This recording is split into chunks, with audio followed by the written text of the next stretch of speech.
This is a Southern Sin. Breaking news special. Be sure to like and subscribe now.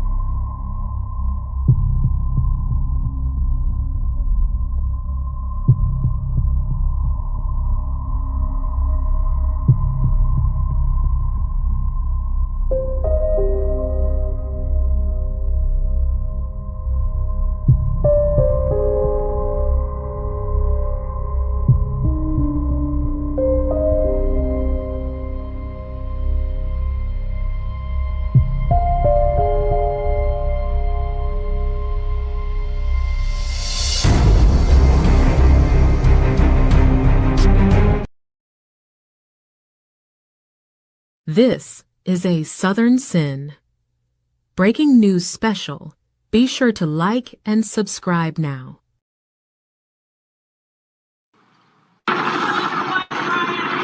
No comment from Brian Walshe after he was charged with murder of his wife, Anna Walshe, the missing Massachusetts mother of 3 young boys. And while he's not talking, prosecutors are piecing together a timeline of what they he was doing in the days after her disappearance.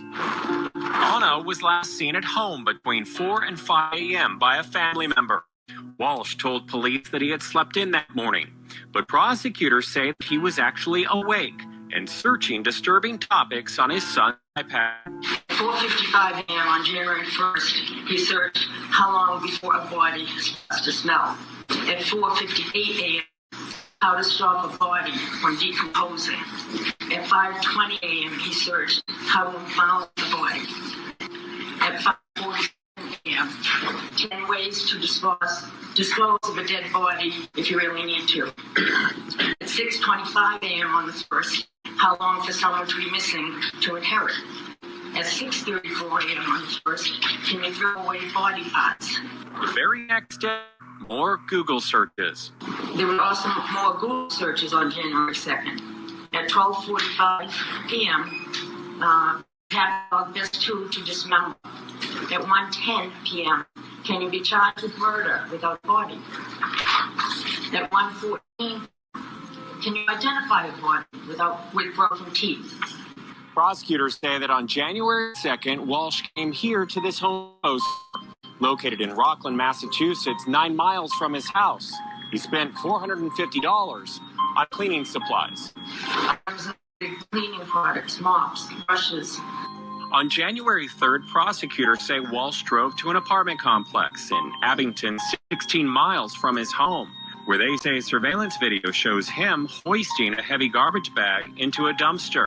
At 4:48 p.m., prosecutors say Walshe drove to a second apartment complex in Abington.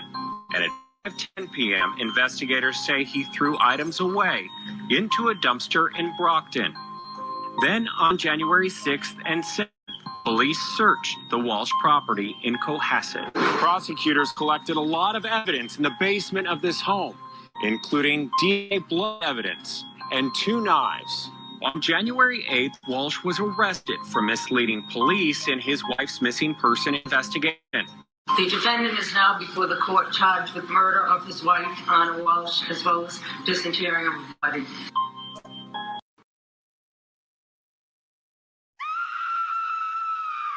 True crime just got darker. Catch the full episode on the link above. Subscribe to Southern Sin today and hit the notification bell for more live original episodes Wednesdays at 8 p.m. This is a Southern Sin. Breaking news special. Be sure to like and subscribe now.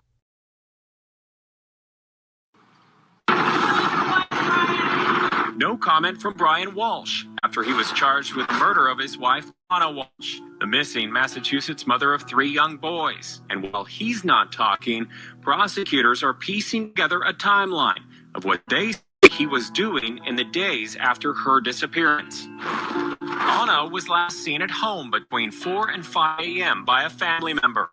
Walshe told police that he had slept in that morning, but prosecutors say that he was actually awake and searching disturbing topics on his son's iPad. At 4:55 a.m. on January 1st, he searched how long before a body starts to smell. At 4:58 a.m., how to stop a body from decomposing. At 5:20 a.m., he searched how to impound the body. At 5:47 a.m., 10 ways to dispose of a dead body if you really need to. At 6:25 a.m. on the 1st, how long for someone to be missing to inherit. At 6:34 a.m. on the 1st, can you throw away body parts? The very next day, more Google searches. There were also more Google searches on January 2nd. At 12:45 p.m., catalog this tool to dismember. At 1:10 p.m., can you be charged with murder without body? At 1:14, can you identify a body with broken teeth? Prosecutors say that on January 2nd, Walshe came here to this home located in Rockland, Massachusetts, 9 miles from his house. He spent $450 on cleaning supplies. Cleaning products, mops, brushes. On January 3rd, prosecutors say Walshe drove to an apartment complex in Abington, 16 miles from his home, where they say surveillance video shows him hoisting a heavy garbage bag into a dumpster. At 4:48 p.m., prosecutors say Walshe drove to a second apartment complex in Abington. And at 5:10 p.m., investigators say he threw items away into a dumpster in Brockton. Then on January 6th and 7th, police searched the Walshe property in Cohasset. Prosecutors collected a lot of evidence in the basement of this home, including DNA blood evidence and 2 knives. On January 8th, Walshe was arrested for misleading police in his wife's missing person investigation. The defendant is now before the court charged with murder of his wife, Anna Walshe, as well as disinterring of the body.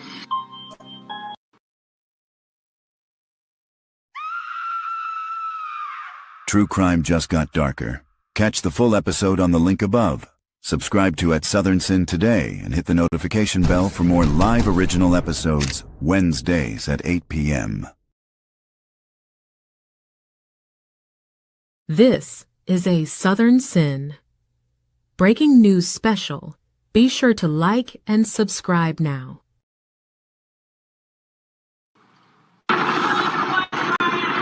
No comment from Brian Walshe after he was charged with murder of his wife, Anna Walshe, the missing Massachusetts mother of 3 young boys. And while he's not talking, prosecutors are piecing together a timeline of what they say he was doing in the days after her disappearance. Anna was last seen at home between 4 and 5 a.m. by a family member.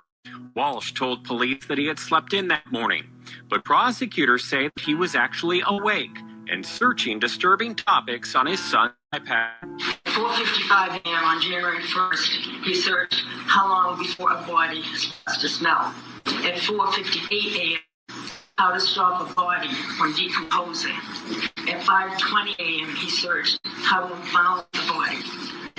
At 5:47 a.m., 10 ways to dispose of a dead body if you really need to. At 6:25 a.m. on the 1st, how long for someone to be missing to inherit. At 6:34 a.m. on the 1st, can you throw away body parts? The very next day, more Google searches. There were also more Google searches on January 2nd. At 12:45 p.m., catalog this tool to dismember. At 1:10 p.m., can you be charged with murder without body? At 1:14, can you identify a body with broken teeth? Prosecutors say that on January 2nd, Walshe came here to this home located in Rockland, Massachusetts, 9 miles from his house.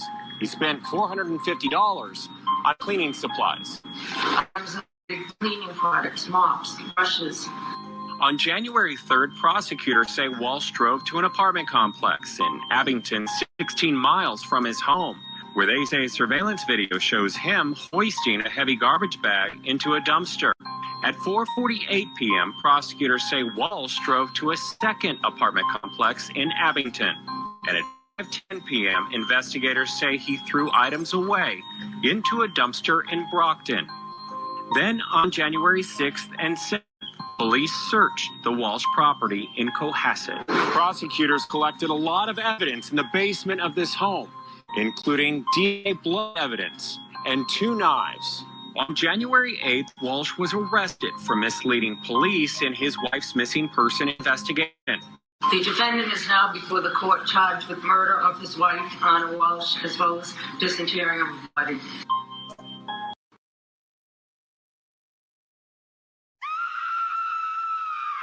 True crime just got darker. Catch the full episode on the link above. Subscribe to Southern Sin today and hit the notification bell for more live original episodes Wednesdays at 8 p.m. This is a Southern Sin breaking news special. Be sure to like and subscribe now.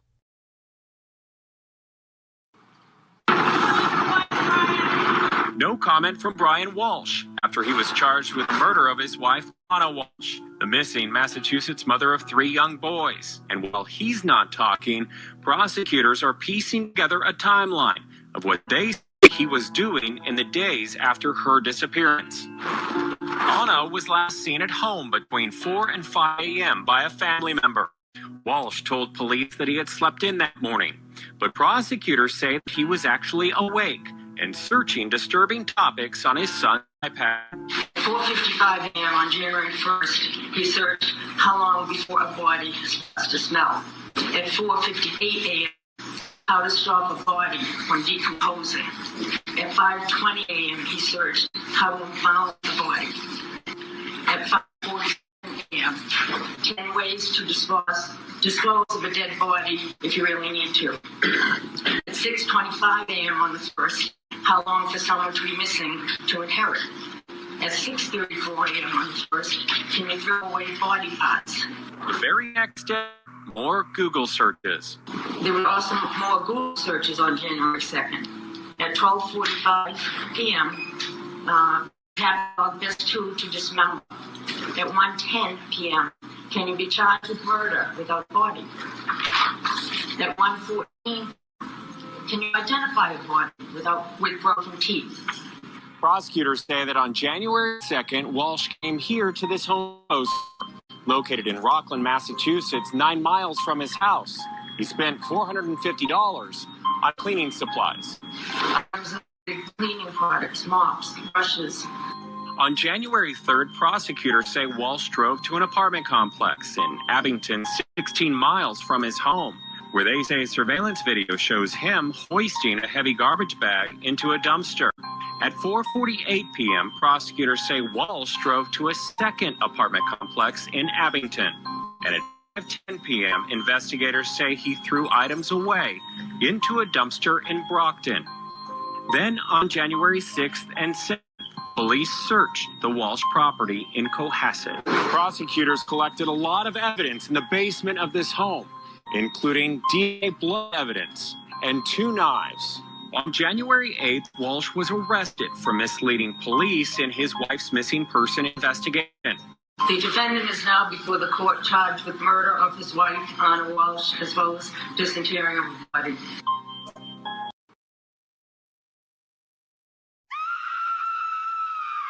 True crime just got darker. Catch the full episode on the link above. Subscribe to Southern Sin today and hit the notification bell for more live original episodes Wednesdays at 8 p.m. This is a Southern Sin breaking news special. Be sure to like and subscribe now.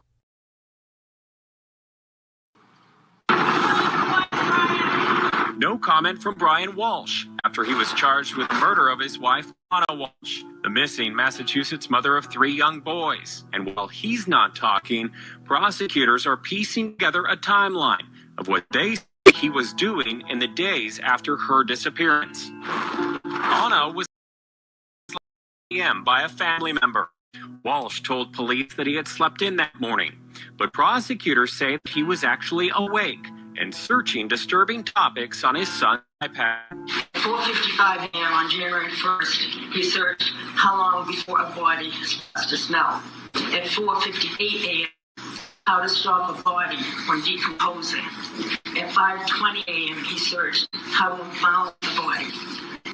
At 5:47 a.m., 10 ways ways to dispose of a dead body if you really need to. At 6:25 a.m. on the 1st, how long for someone to be missing to inherit? At 6:34 a.m. on the 1st, can you throw away body parts? The very next day, more Google searches. There were also more Google searches on January 2nd. At 12:45 p.m., catalog this tool to dismember. At 1:10 p.m., can you be charged with murder without body? At 1:14, can you identify a body with broken teeth? Prosecutors say that on January 2nd, Walshe came here to this home located in Rockland, Massachusetts, 9 miles from his house. He spent $450 on cleaning supplies. Cleaning products, mops, brushes. On January 3rd, prosecutors say Walshe drove to an apartment complex in Abington, 16 miles from his home, where they say surveillance video shows him hoisting a heavy garbage bag into a dumpster. At 4:48 p.m., prosecutors say Walshe drove to a second apartment complex in Abington. And at 5:10 p.m., investigators say he threw items away into a dumpster in Brockton. Then on January 6th and 7th, police searched the Walshe property in Cohasset. Prosecutors collected a lot of evidence in the basement of this home, including DNA blood evidence and 2 knives. On January 8th, Walshe was arrested for misleading police in his wife's missing person investigation. The defendant is now before the court charged with murder of his wife, Anna Walshe, as well as disinterring of the body.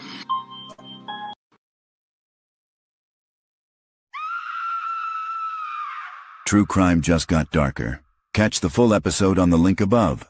Subscribe to Southern Sin today and hit the notification bell for more live original episodes Wednesdays at 8 p.m. This is a Southern Sin breaking news special. Be sure to like and subscribe now.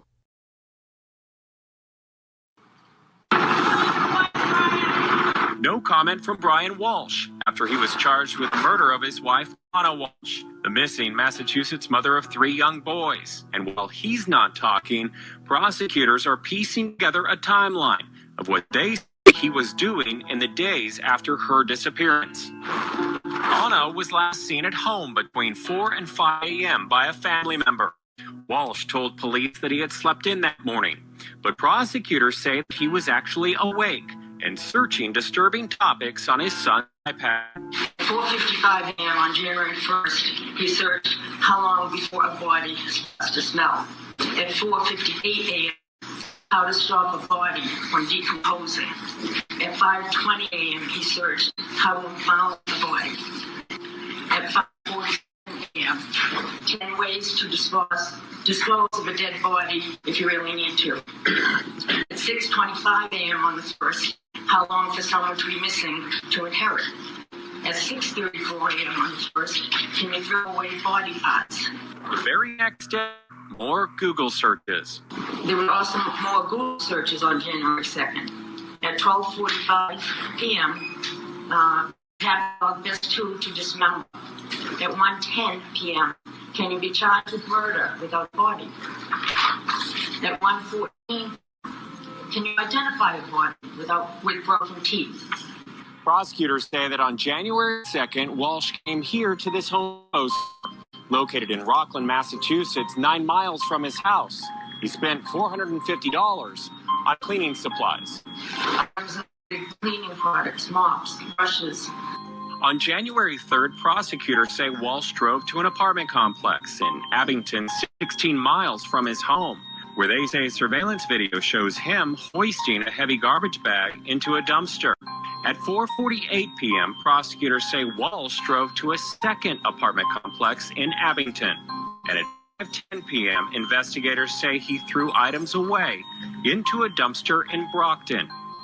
Then on January 6th and 7th, police searched the Walshe property in Cohasset. Prosecutors collected a lot of evidence in the basement of this home, including DNA blood evidence and 2 knives. On January 8th, Walshe was arrested for misleading police in his wife's missing person investigation. The defendant is now before the court charged with murder of his wife, Anna Walsh, as well as disinterring of her body.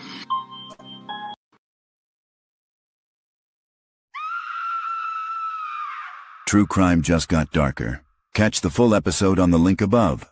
Subscribe to Southern Sin today and hit the notification bell for more live original episodes Wednesdays at 8 p.m.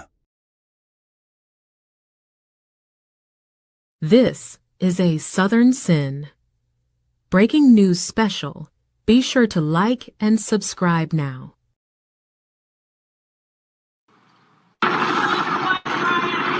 No comment from Brian Walshe after he was charged with murder of his wife, Anna Walsh, the missing Massachusetts mother of 3 young boys. And while he's not talking, prosecutors are piecing together a timeline of what they say he was doing in the days after her disappearance. Anna was last seen at home between 4 and 5 a.m. by a family member. Walsh told police that he had slept in that morning, but prosecutors say that he was actually awake and searching disturbing topics on his son's iPad. At 4:55 a.m. on January 1st, he searched how long before a body starts to smell. At 4:58 a.m., how to stop a body from decomposing. At 5:20 a.m., he searched how to found the body. At 5:47 a.m., 10 ways to dispose of a dead body if you really need to. At 6:25 a.m. on the 1st, how long for someone to be missing to inherit. At 6:34 a.m. on the 1st, can you throw away body parts? The very next day, more Google searches. There were also more Google searches on January 2nd. At 12:45 p.m., catalog best tool to dismember. At 1:10 p.m., can you be charged with murder without body? At 1:14, can you identify a body with broken teeth? Prosecutors say that on January 2nd, Walsh came here to this home located in Rockland, Massachusetts, 9 miles from his house. He spent $450 on cleaning supplies. Cleaning products, mops, brushes. On January 3rd, prosecutors say Walsh drove to an apartment complex in Abington, 16 miles from his home, where they say surveillance video shows him hoisting a heavy garbage bag into a dumpster. At 4:48 p.m., prosecutors say Walsh drove to a second apartment complex in Abington. And at 5:10 p.m., investigators say he threw items away into a dumpster in Brockton. Then on January 6th and 7th, police searched the Walsh property in Cohasset. Prosecutors collected a lot of evidence in the basement of this home, including DNA blood evidence and 2 knives. On January 8th, Walsh was arrested for misleading police in his wife's missing person investigation. The defendant is now before the court charged with murder of his wife, Anna Walsh, as well as disinterring of her body.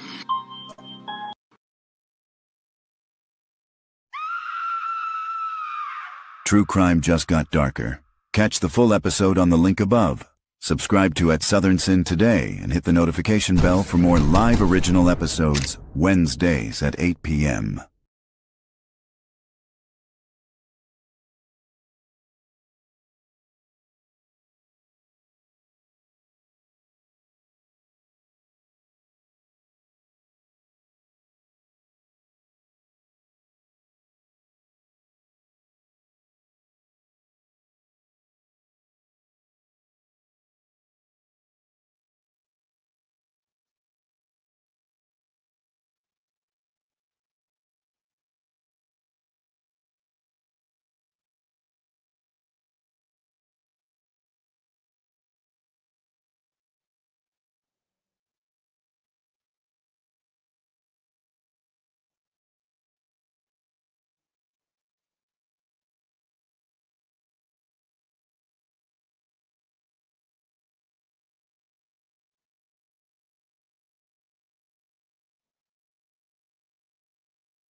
Are you looking to create authentic pay stubs for proof of income?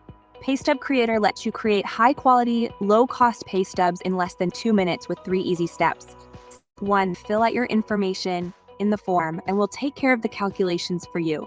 Step 2. Take out your favorite design from a wide selection of professional pay stubs templates.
All rise, jurors entering.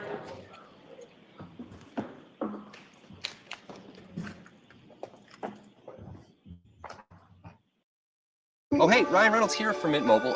Growing up, all I wanted was a Teddy Ruxpin doll. But now that I'm older, I know that the best gift is unlimited.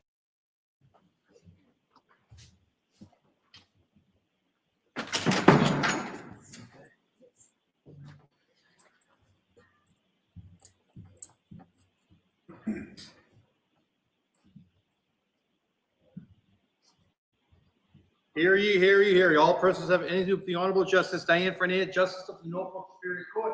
Draw near, give your attention, you shall be heard. The call of Massachusetts in this honorable court. Please be seated. Please turn up your cell phone.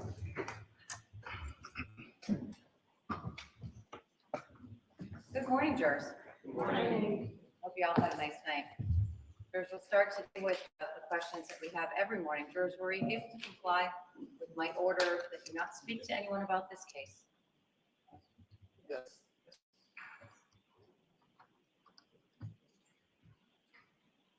Were you able to comply with my order that you not do any research about this case? Yes.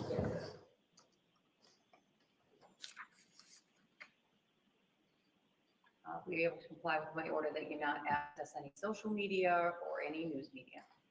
Yes.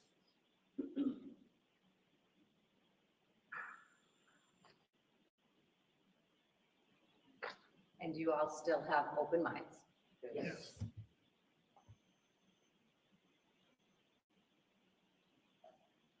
First, again, thanks for your obedience to those rules. We're ready to begin today's work. The record should reflect that all jurors have answered yes to all of the questions.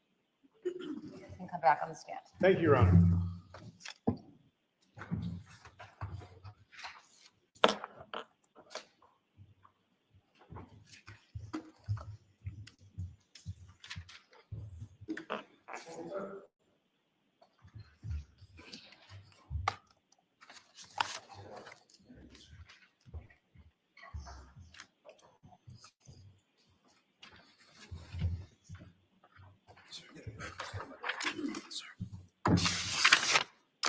Morning, you're still under oath. Yes, Your Honor. Please be seated.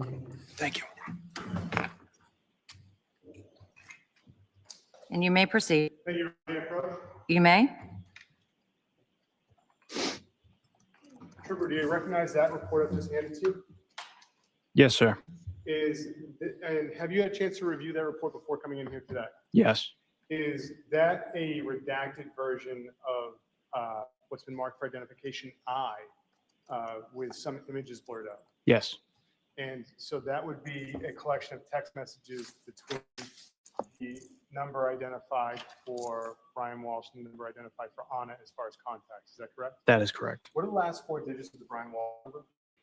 The last four is 8646 And what are the last digits for Anna New? 7966. Your Honor, Commonwealth would seek to have this marked as the next exhibit, the exact version of Anna. Any objection? No. The Celebrite report between the interactions of the phone ending in 8646 to 7966 is now in evidence as Exhibit 169. Thank you. Your Honor, may I call the 169? You may. Thank you.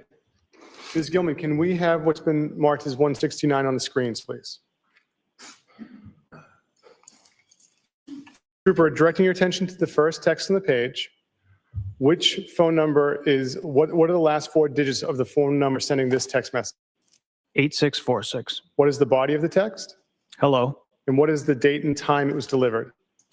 December 25th, 2022 at 11:53 a.m. And Ms. Gilman, could you scroll down to the next two texts? Trooper, which number is sending this text? The number ending in 8646. And what is the body of this?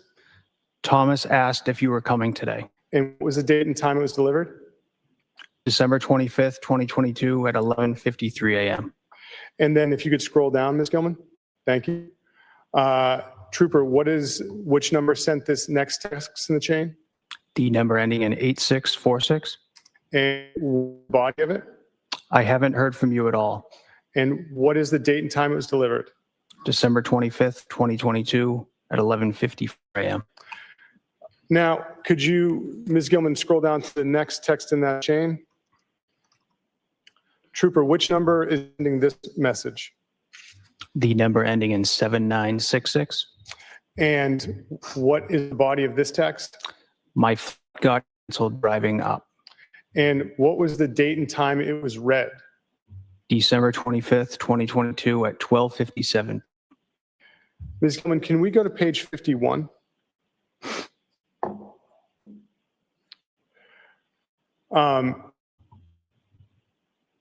Trooper, this top text on the page, which number is sending? Could you scroll up a little bit? Yep. I guess you'd have to go all the way up to 50.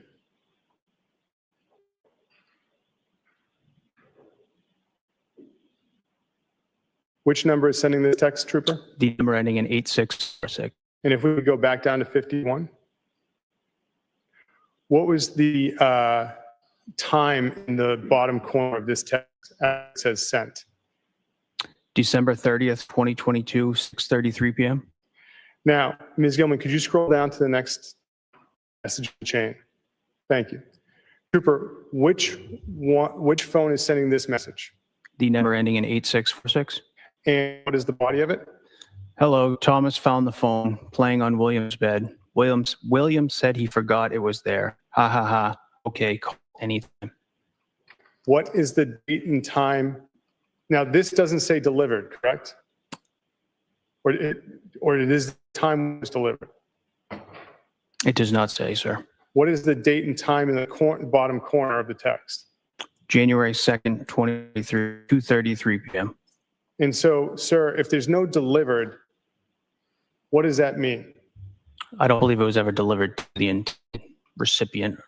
But there's a date and time. Is that when the text was written? The bottom right? Yes. That's when it was sent. That was when it went. There's a status saying sent. Correct. Okay. Can we scroll down to the next text? Trooper, which phone number is sending this? Number ending in 8646. Could you read the body of this? Hello, where are you? Please call, text, or email. Exhausting day with the boys. You had fun. Going to bed early. Big day tomorrow for everyone. I still love you. Ha ha ha. And what is the date, time, and the January 2nd, 2023, 7:18 p.m. And does this note if it was delivered? It does not. Could we go to the next page, page 52? Which number sent this message, sir? The number ending in 8646. And what is the body of it? Hello. And what is the date and the time? January 3rd, 2023 at 6:39 a.m. Was this if it was delivered? It does not. Could we have the next text? Which number sent this? The number ending in 8646. And what is the body of it? Where are you? And what is the date and time of this? January 3rd, 2023, 6:30 a.m. And this has a status of sent? Yes. Could we have the next message? Which number sent this? The number in 8646. And what is the body of it? I'm worried. Please call or email. And what time was this sent? January 3rd, 2023, 6:39 a.m. Could we go to page 53? Which number sent this message, sir? The number ending in 8646. What is the body of this? Where are you? I just called and it went straight to voicemail. Calling you in Viber now. And what is the date and time this message was sent? January 3rd, 2023, 8 a.m. Can we have the next message, please? Which number sent this? The number ending in 8646. What is the body of this text? I will call after I drop the boys. If I don't hear from you this morning, I'm going to report you missing. What is the date and time this sent? January 3rd, 2023 at 8:32 a.m. And going down to the next message, what number sent this message? The number ending in 8646. What is the body of this message? Hello, I texted your sister and Alyssa. I'm calling Jeff if I don't hear from you. Where are you? And what is the date and time this was sent? January 3rd, 2023, 12:16 p.m. Going down to page 54. Sir, which phone sent this message? The number ending in 8646. Does the body of it say? Hello? And what is the date and time it was sent? January 3rd, 2023, 7:03 p.m. And the next message, sir, which phone sent this? The number ending in 8646. And what is the body of this text? Where are you? The boys and I are worried. I'm calling work tomorrow if I don't hear from you. And what is the date and time this was sent? January 3rd, 2023, 7:04 p.m. Going down to the next message. What is the phone number that sent this? The number ending in 8646. And what is the body of that? Where are you? And what is the date and time that was sent? January 4th, 2023 at 10:14 a.m. And can we go to page 55 for the final message? Sir, what number sent this? The number ending in 8646. And what is the body of it? I am calling Jeff now. And the date and time it was sent? January 4th, 2023, 10:15 a.m. For the messages on January 2nd through January 4th of 2023, does any of the messages denote that they were delivered? It does not appear that. Your Honor, I have further questions. Cross-exam.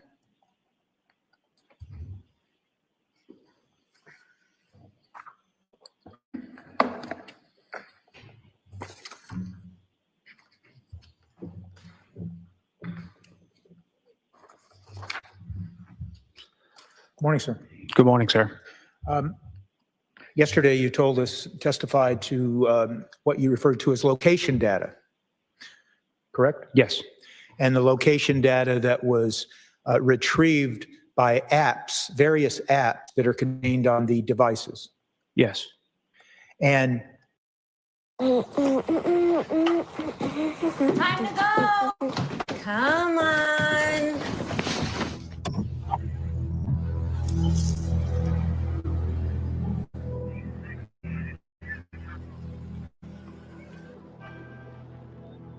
They're relying on us. Are we gonna be okay? We're relying on you. Please donate now. Where global insights meet media moments that matter. Where precise placements meet proven performance. Meet MasterCard Commerce Media. Powered by insights from over 159 billion transactions a year and a reach of 500 million consumers, MasterCard helps brands meet customers at the right moment. With personalized content delivering up to 22 times return on ad spend. This is where media meets real impact. Meet MasterCard Commerce Media. the location data, correct? To the best of my knowledge. Okay. So to the best of your knowledge then, if someone knew how to turn off the location data for all the apps on any device that they were using to go from A to point B, you wouldn't have that data that you told us about yesterday. The phone collects quite a bit of data at all times. I thought you just answered the second to last question. To the best of my knowledge, if you turned off the apps, the device would not collect location data. Well, app specific location data. Yes. I'm sorry, you're going to have to speak up. If you don't mind. You're asking about app specific location data, correct? All right. Yes. Okay. Yes. So are you telling this jury that if someone turned off the location tracking aspect of an app, that you would still get location data from other sources? There's a possibility, yes. Possibility. All right.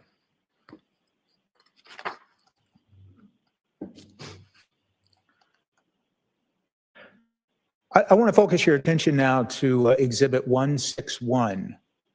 That is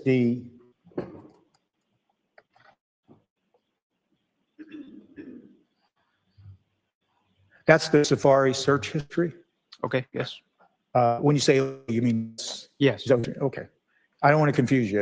If I ask a question, just tell me, ask it again. Yes, sir. Safari search history of the Apple iPhone 13 mini. And it ran a date range of December 25th, 2022, January 4th of 2023. Is that right? Correct. And then that same exhibit, and I think it was referred to yesterday, contains what referred to Chapter 2. You recall that? And the Chapter 2 is the Safari web history of the same device, runs from December 31st, 2022, from 9:28 a.m. to 9:31 a.m. Correct. Is that correct? Yes. And you testified yesterday that even though the data would be collected and extracted from those two sources, the search history and the web history, that the web history would generally contain additional and more detailed information? That's correct. And who was it that decided then to let the web history information included in Exhibit 161 to only 1 day for just a couple of minutes? It was a decision by the prosecution team. Okay. So you told us yesterday that you work for the Norfolk County District Attorney's Office, correct? Yes. So, and you told us yesterday you're an investigator, correct? Yes. And so as part of your role as an investigator with the Norfolk County District Attorney's Office, is it fair to say that you take direction from the district attorney that's prosecuting a particular case? Collaboration. We bring the investigative piece and they bring the legal advice and piece to the case. Do you ever then inform the district attorney, whoever it is that you're working with on a particular case, that, for instance, web history would have additional information that might help explain entries that were found in a search history? I present the data that is extracted from the device. So my question was, do you ever take the time to explain to the district attorney assigned to the case you're working on with them that the web history would contain additional information in addition to the search history? Yes. So in any event, with regard to Exhibit 161, you were instructed or advised to only include the web history for 1 day, December 31st, and only for a few minutes. Well, that particular searches were on Apple Maps, which were contained on Safari history, search history. Were you instructed not to include certain information in Exhibit 161 then? We had the date range of December 25th, 2022 through January 4th, 2023, sorry. And what about the web history? Were you instructed only to limit the inclusion in Exhibit 161 to that 1 day, December 31st? We only chose to do that specific, those specific searches from 9:28 to 9:31 a.m. Okay, I'm just going to ask, and it's probably me. I can barely hear you. Sorry. I'm sorry, I might be going deaf. That's fine. Yours, are you able to hear? And Right. apologize. That's my concern. But you need to be able to hear him as well. I'm concerned about that. I understand. I will understand. do my best.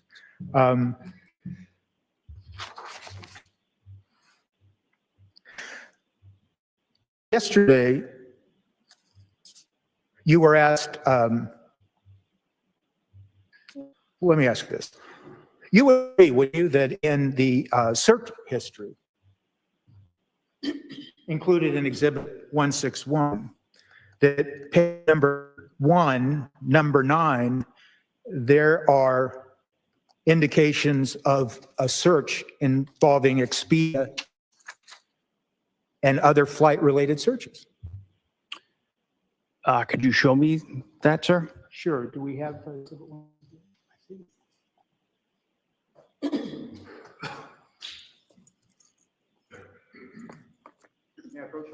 You may.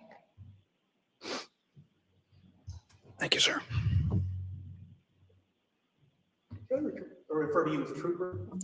Or do you have another title? I just don't want to misstate. No, that's fine, sir. Trooper? Yeah, that's, So Trooper Pete, I want to focus your attention now to page 1 and the entry number 9.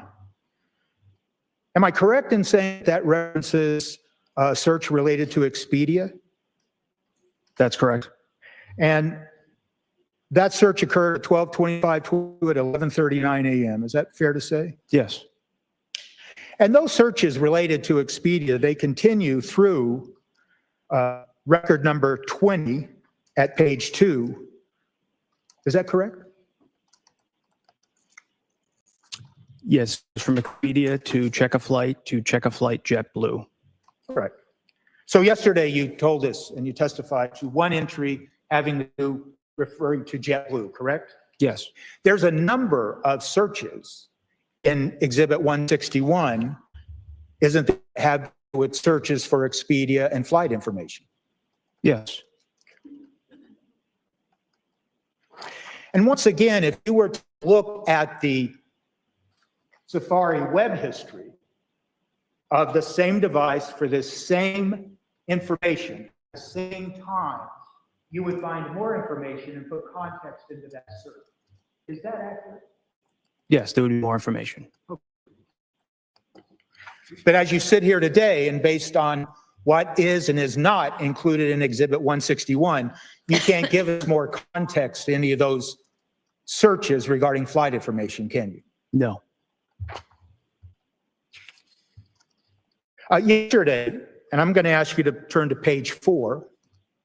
Yesterday, you were asked questions about an entry on page 4, record number 42.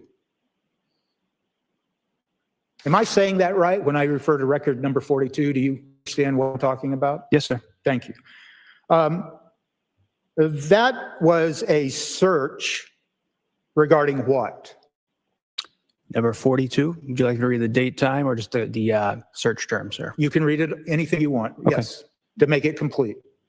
Item 42, the search occurred on December 25th, 2022, 12:28 p.m. And the search was Xmas Day plane crash. Okay.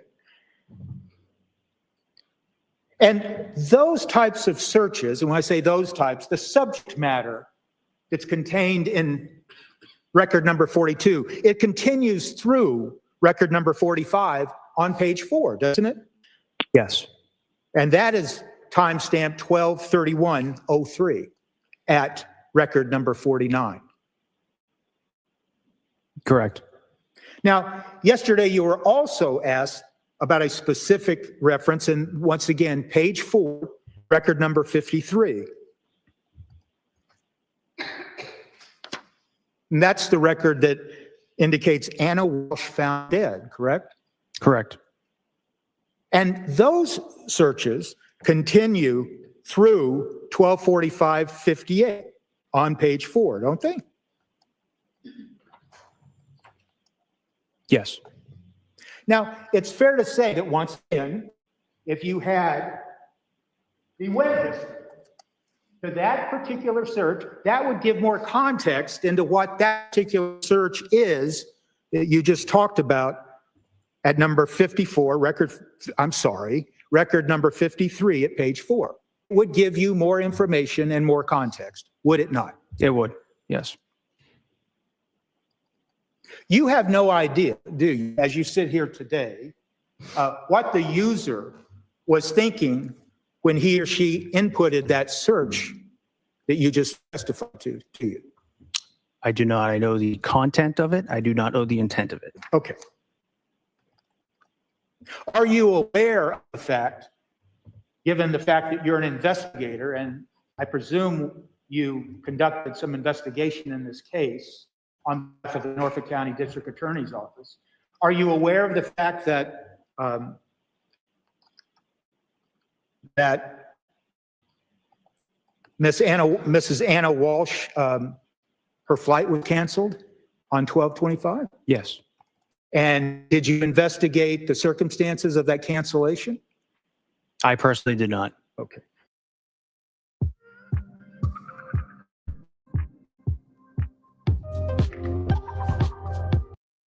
don't know the particulars around the. All right. I want to focus your attention once again at Exhibit 161 to a number of searches that began at record number 445 at page 30. Page 30, sir? Page 30. And it's record number 445.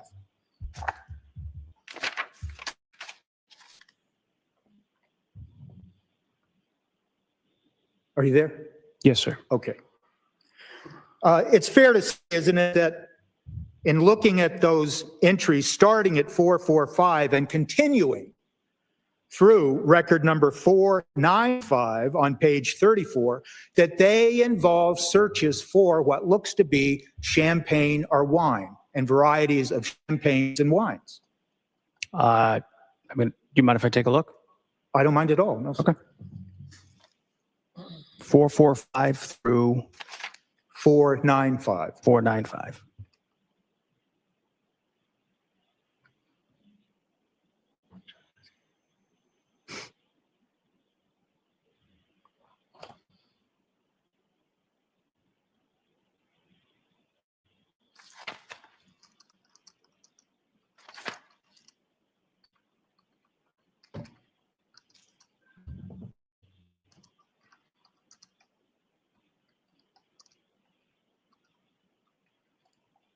Sir, yeah, it appears wine and champagne Okay. through those searches. And it's fair to say, isn't it, that you've carefully reviewed all these records, haven't you, before you testified here starting yesterday? Yes. And if you turn to page 62, beginning at record 924, and I'd ask you to just run through up to page 63, record number 943. Once again, a number of searches regarding champagne or wine or things like that.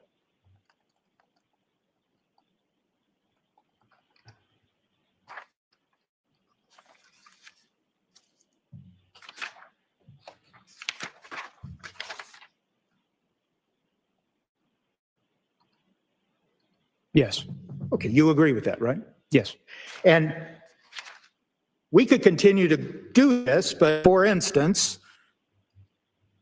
though all of those searches were being conducted on December 30th of 2022, weren't they?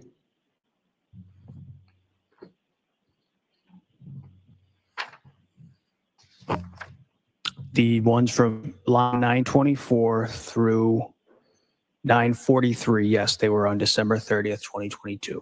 And the searches between record 953 through 1016 on page 68. Do you have those in front of you?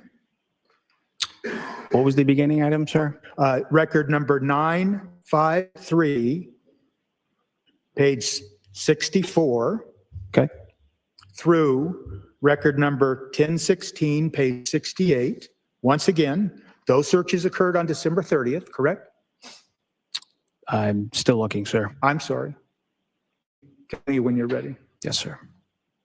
And don't let me rush you.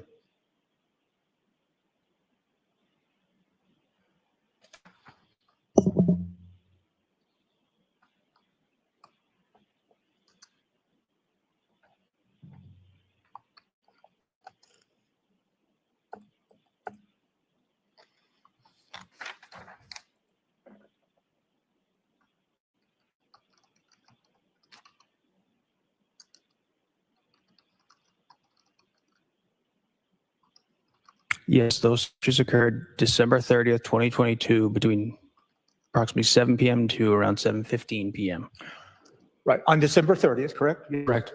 And you're aware in the investigation of this case that Mrs. Anna Walsh had planned a New Year's Eve party to be conducted at Cohasset home on New Year's Eve, correct? Yes. And you're also aware that, or maybe you're not, but there are additional searches throughout this, as you continue to go down these searches, that once again, someone is shopping for expensive champagne, shopping for champagne or items like that, all in the same time period, correct? Yes. Now, yesterday, you were asked specifically by the government to testify to an entry number, record number 1069 at page 72. Can you find that? It's at 8:38 p.m. on 12/30/2022. Record number 1069 at page 72. Yes. And you testified yesterday, and you were asked what that search was, and you stated to the jury, "I'm good." Correct? Yes. And you didn't give any other context to that, correct? Correct. As an investigator in this case, you are aware of the fact that there is a movie named I'm Good, correct? Yes. Okay. And you're also aware of the fact that if you were to look at the search web history related to that search, that it would further explain and give context to that search and that I'm Good is a movie. Is that fair to say? I would have to see the web history itself, sir. Okay. So you would agree, wouldn't you, Trooper, that that search that you were asked specifically about yesterday, I'm Good, at record 1069 at 8:38, that search regarding a movie occurred in between all this shopping, all these searches going on, having to do with champagne and wine and everything else, correct? This occurred after the ones you had me read prior. I would have to look if there are searches containing wine and champagne after, sir. Well, let me focus your attention then, and that's a certainly fair and accurate response. Why don't you look at page 72, the same page, and record number 1078.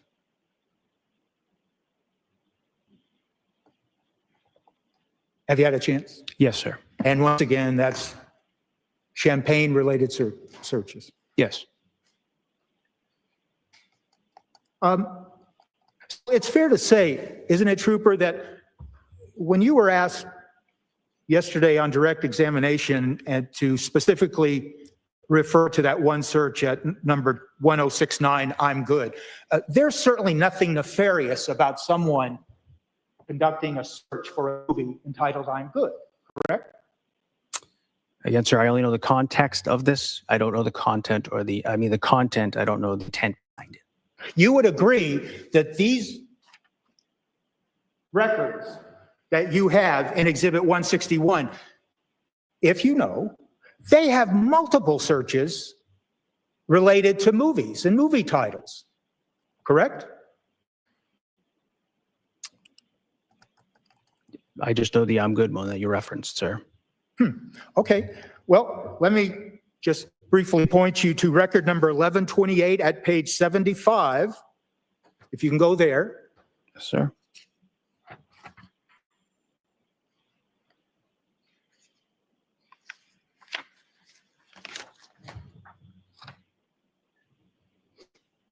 Are you there? Yes, sir. Starting there, if you could just start there, that looks like a reference to a movie or a movie clip, correct? 1128 Yes. states tone MOV, TOE MOV. Do you know what that refers to? I do not. Okay. Just now run through the searches and up to and including number 147, page 77. Can you do that? And as you look through those, there are multiple references to movie and movie clips, if you know. Yes, there is, sir. And then, finally, if you can look at record number 1148 on page 77, now we start some more champagne searches. Is that accurate? Yes, it is, sir. So you're not, as you sit here today, you don't know who was actually searching for champagne and those related searches all during this day of December 30th? I do not. And you don't know who was searching for all those movies and things like that? Do not. And you wouldn't testify to the jury now that there's anything nefarious about someone conducting multiple searches for champagne or movie clips, is there? Could you repeat that, sir? There's nothing nefarious about someone searching for champagne or multiple movie clips during this period of time. No. And based on your investigation of the case, you did carefully look at each entry of the searches, correct? Yes. Now,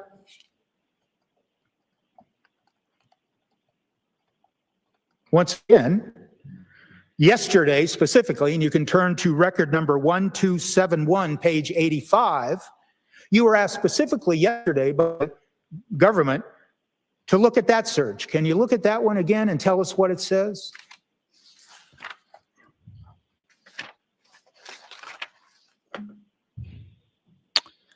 Line 1271, dated January 2nd, 2023, 6:42 p.m. And the search states, "I'm good." So you testified to that yesterday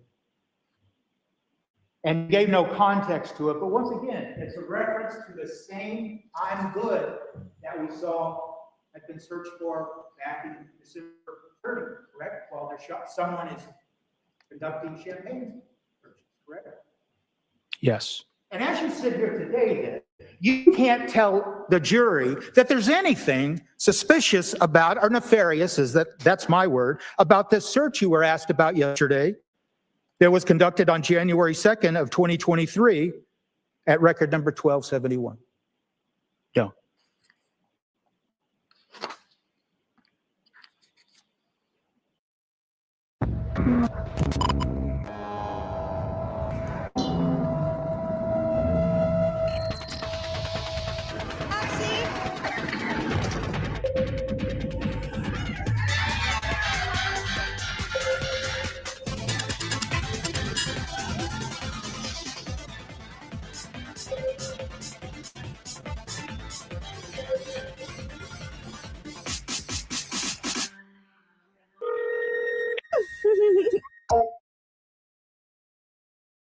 Radical jihadists are not done. Iran promises death to America. They've built sleeper terror cells in the U.S. They support terror groups out to destroy Israel, including... Is that correct? Yes. And what is that nightshade referring to? Would you like me to explain the searches below? I believe it's related to what you're asking. Absolutely. That helps. Yes. It says Nightshade Noodle Bar. Mm-hmm. And those searches go through record number 1175 through page 79 regarding Nightshade and Noodle Bar and things like that. Yes. So tell us, Trooper, what is Nightshade or Nightshade Noodle Bar? What is that? I believe it's a restaurant. Okay. And where is that restaurant located? I am not sure, sir. You're not sure. If I told you it was located right on the town line, close to the town line of Marblehead, Massachusetts and Lynn, Massachusetts, would that sound accurate to you? I would have to search it. Okay, so you haven't searched it. No. In the context of this case, you have, as you sit here today, you have no idea of then the context of that search regarding Nightshade, do you? It appears to be a restaurant, sir. That's all right. All I can say. And are you aware of the fact that in your investigation of the case that Mr. Walsh actually made a reservation for a New Year's Day dinner at the Nightshade restaurant for himself and Santa Walsh for New Year's Day? I was not aware of that.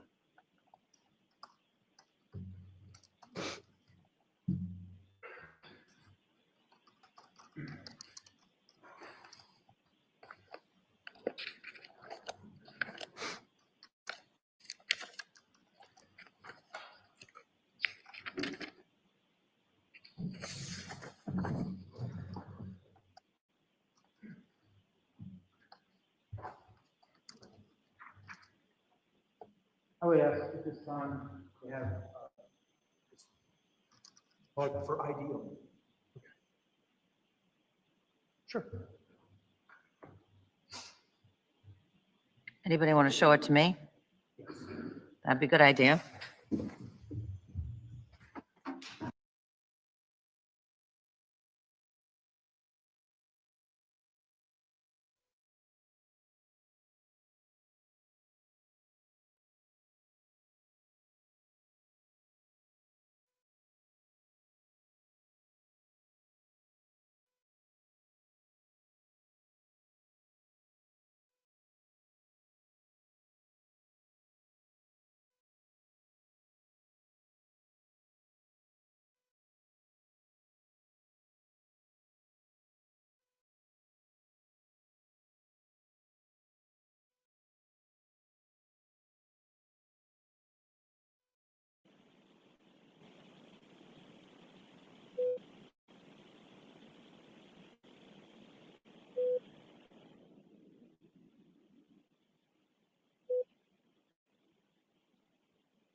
Thank you. Yes? Sir, you all set with this? You leave this here? Okay. Trooper, I'm just going to show you what's been now marked for ID as Exhibit J. Have you ever seen that before in your examination of the iPhone?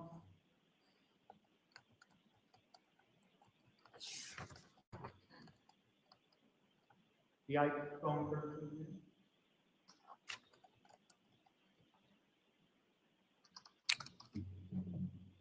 I reviewed the messages. I don't specifically recall this one.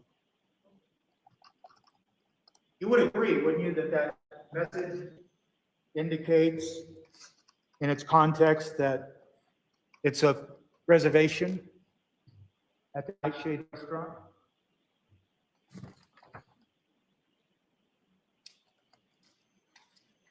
Yes, sir. And what is the phone number that it was created from? The phone number ending in 8646.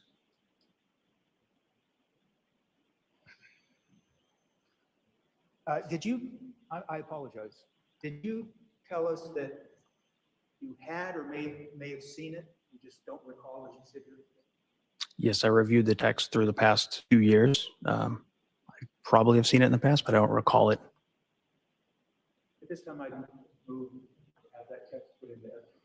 Any objection? No objection, Your Honor. The text message that's previously been marked for identification as J is now in evidence as Exhibit 170.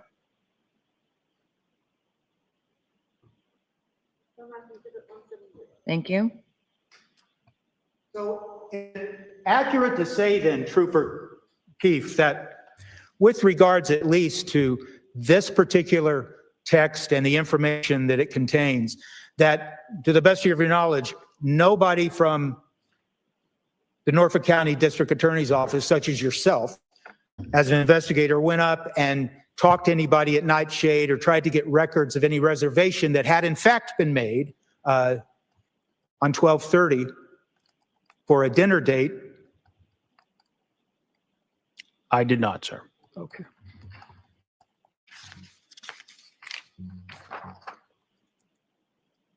Trooper, I'd ask you to look at Exhibit 161 at record number 1250 at page 84.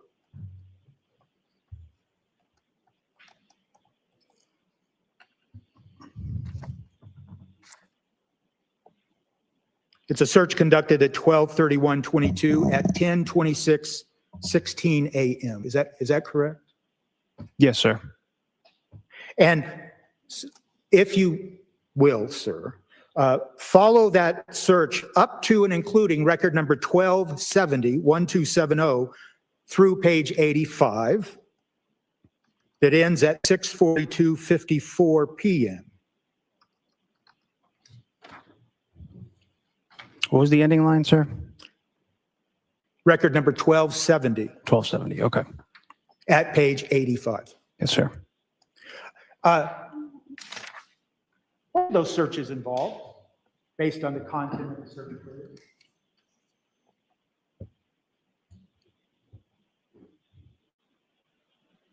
These searches appear to be kids' play places, how to file for a charity, can you donate your lottery winnings, how to file a 501c3 for a church. It's fair to say that those searches involve queries about charities and how to file charities related to a church or things like that, based on the search queries, correct? Yes. And do you know what a 501c3 is? I believe it's a nonprofit charity or organization. Did you or anyone from the Norfolk County DA's office, to the best of your knowledge, investigate what that charity search involved? I did not, sir. And that charity search was conducted on December 31st, New Year's Eve, at 10:26:16 a.m. That's the search at record 1250, page 84, correct?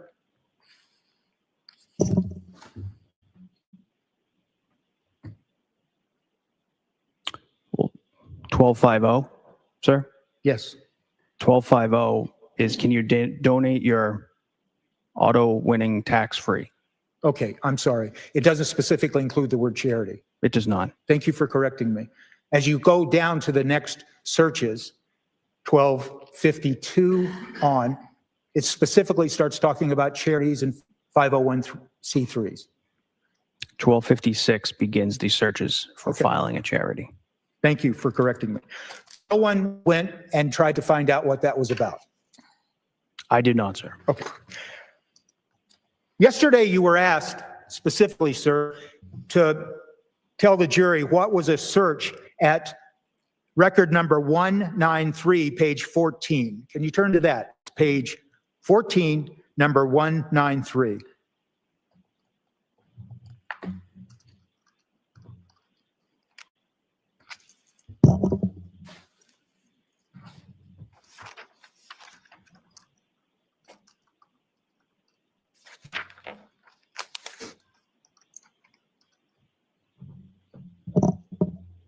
Are you there? Yes, sir. And you were specifically asked what that search was about, and you told the jury it was about Autobahn, correct? Yes. And you were asked nothing else about any of the related searches that go through record number 198 regarding Autobahn, correct? Correct. And some of those searches specifically state Autobahn USA, correct? Yes. What is Autobahn USA? I believe it's a car website or Okay, vehicles, so, motor vehicles. okay. And are you aware, based on your investigation of this case, that, and based on the content of text messages between Anna Walsh and Brian, that Anna Walsh had asked Brian Walsh to buy her a Porsche? Yes. And are you aware of the fact that they talked about him buying her a Porsche in the text messages? Yes. And are you aware of the fact that he sent her pictures of a Porsche?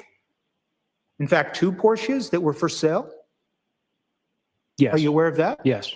And are you aware of the fact that that took place on December 25th of 2022? Yes, sir.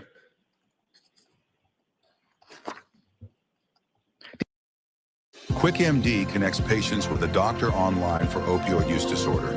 Start medication-assisted treatment backed by science. No judgment, no stigma, and no insurance is required. Take control and talk to a doctor today at quick.md. These guys, they'd love to mess with your family. But with all-in-one protection from Malwarebytes, they're toast. Malwarebytes is putting powerful cybersecurity in the hands of everyone because digital security should be simple, not scary. This is cybersecurity reimagined for home, travel, or wherever you are. If the pros can trust it, so can you. Malwarebytes, powerful digital protection that's always by your side. And the related searches to that, they go through record number 438, correct?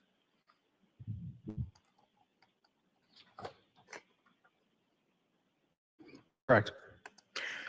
Those searches are related to a Verizon store, correct? Yes.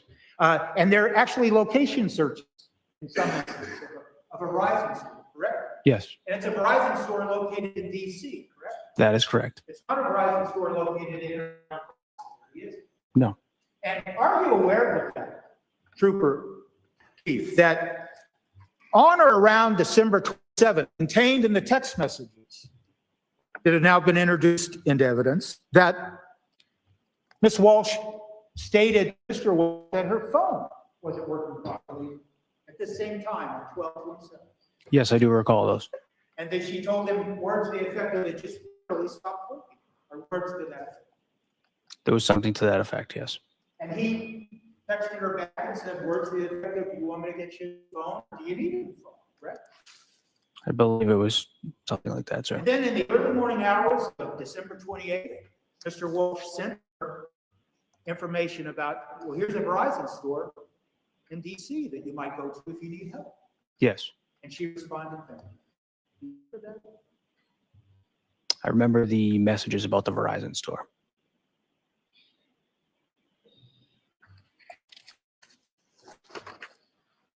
Yesterday, specifically on direct examination, you were asked about a search conducted at record number 138, page 92.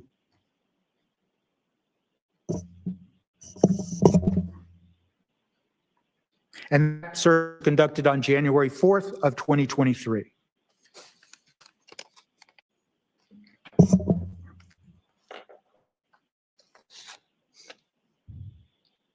Sorry, so what was the line again? I just got to the page. I'm sorry. Record number 1368. Page 92. Okay. You were asked about that yesterday. Yes, I was. And you asked jury, it was about the Mazda building. The crossing building. Oh, the crossing building. Yes. But you asked for contact or anything of the sort. You just simply told the jury what the search query was, correct? That's correct. I want to ask you now back to record number 804 at page 54.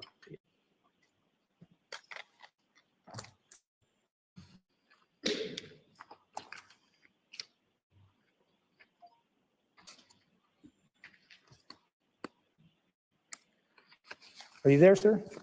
Yes, sir. Is it fair to say that beginning at 04, page 54, on December 29th of 2022 at 9:13:47 p.m., that those searches are related to the Mazda building also? Yes, sir. And those searches go through record number 85 at page 55. Yes, the Mazda cross building. Correct. So yesterday, you weren't asked about those searches that go back to December 29th. You were only asked about the search on January 4th. Is that correct? No, I believe I was asked about those searches prior to. All right, fine. Then I'm Yes. wrong. You know what the Mazda building is? The building in DC, I believe, near where Anna Walsh works. What about the crossing? I don't know the specifics, just building in DC. As an investigator in this case, and since you were asked specifically by the government yesterday to tell the jury about those searches, you went and investigated what had been occurring at the Mazda building in Tishman Spire regarding their management of the Mazda building and then. I don't know the specifics, sir. Are you unaware of the fact, Trooper, as an investigator connected to this case, that there was a Legionnaire disease outbreak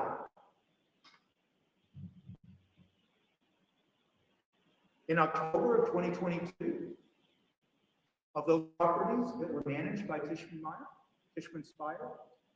I was not aware of that.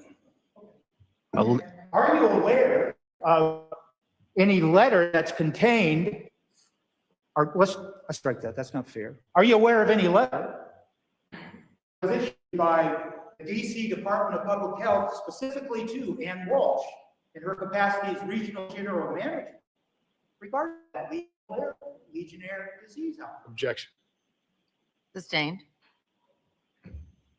Did you investigate and ask anybody at Tishman-Meyer about anything occurring in October regarding the building that they were managing, specifically that Anna Walsh was managing? Objection. I'll see at the side of the bench.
When you walk into a Burlington, you're walking into low prices and amazing gifts. That's main character energy. Because at Burlington, the deals aren't the only thing that bring joy. Seriously, with these savings, why shop anywhere else this holiday? Burlington deals brands wow. A lot of people think that Georgia Farm Bureau Insurance is just for farm, but most of our customers don't farm at all. I love knowing it protects me and our access to locally grown food. Georgia Farm Bureau Insurance is insurance I can feel good about. We are Farm Bureau.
It's marked as pay for identification.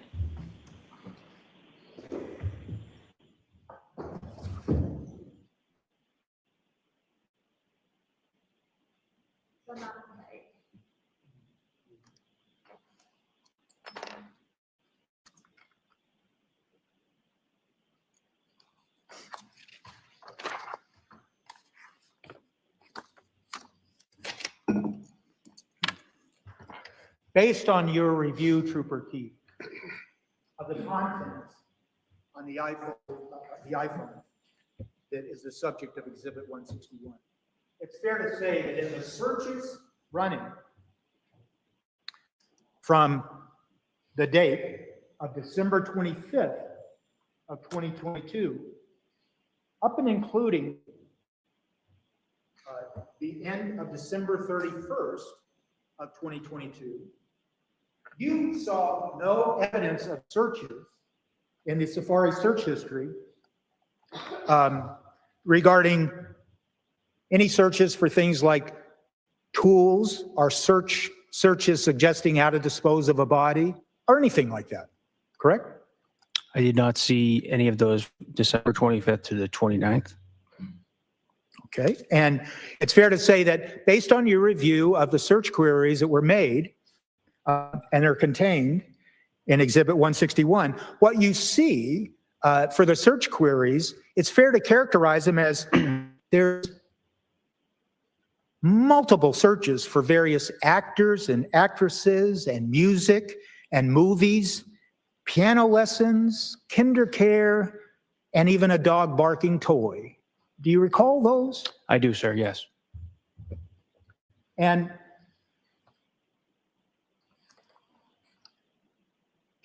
you were asked something about yesterday, and I'm sorry I didn't have the citation, and that's my fault, but do you remember telling this jury about a search that involved something called My Exes?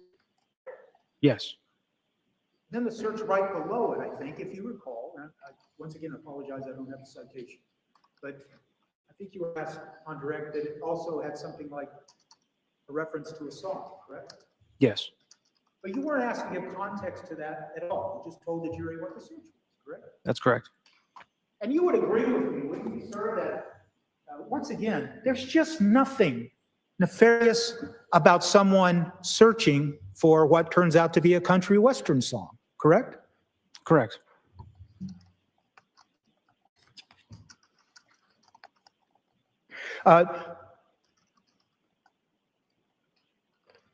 Trooper Keith, you in the past applied for search warrants, haven't you? I have, sir. And you know what the procedure is, correct? Yes. And you understand that, are you familiar with the phrase probable cause? I am, sir. And can you just explain briefly what probable cause means in the context of getting a search warrant? Objection. Overruled. The facts and information pertaining to your investigation in order to charge a crime, more or less. More likely than not that this crime had occurred. And it's fair to say that once you start an investigation, your experience tells you that you might get a search warrant that covers a particular time period. And if you get information, either based on the content of what you discover pursuant to the search warrant or your continued investigation, you can return to a court and apply for an additional search warrant. It depends what the search warrant is for, what the search warrant is for. In a case where you're investigating what happened, such as this, what happened to Anna Walsh,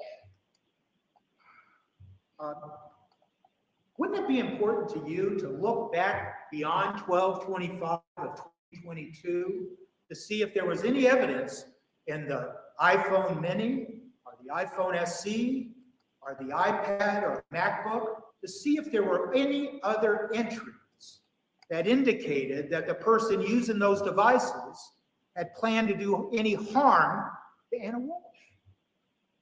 At the time, we do not have probable cause to expand that search warrant, sir. Well, you certainly had, at the time, I'm sorry. During that investigation. You have to speak up a little bit. Sorry. Could you repeat the question again? I'm sorry. It was.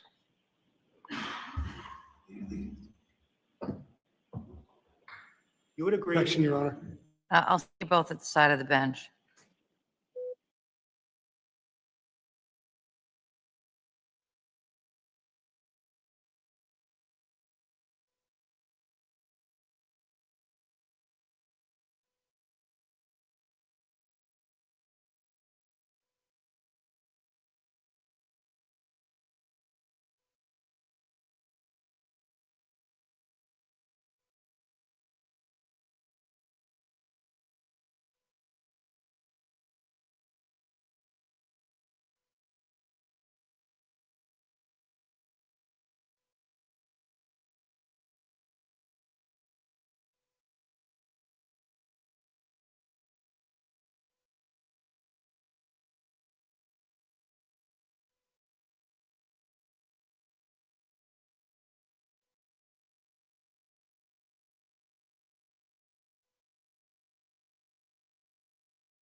Come on.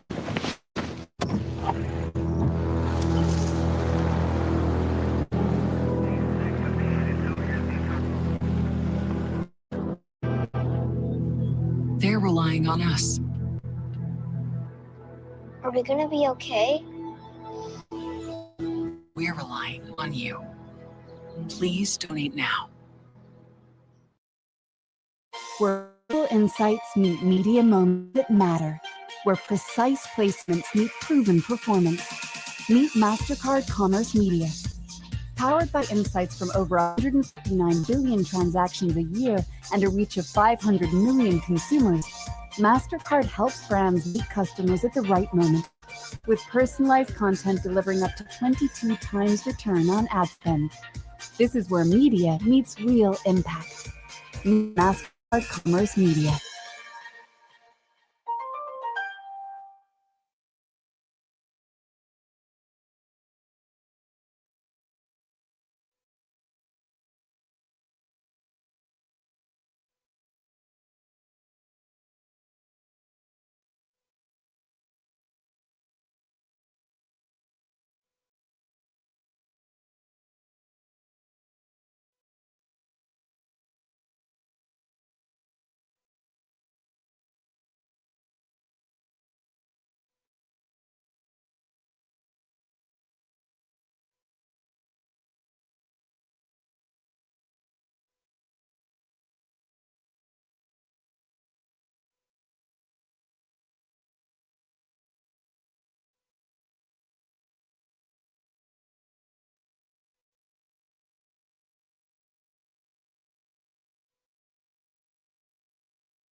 here, you know what we're working on there, and discussing a lot of evidentiary issues. But you can get up. It's sort of tight because a lot of you can get up and stretch and move around. You can even step up, like right there, if you're lucky enough to be on an end seat. But just keep yourself alert, comfortable. All right. Thank you.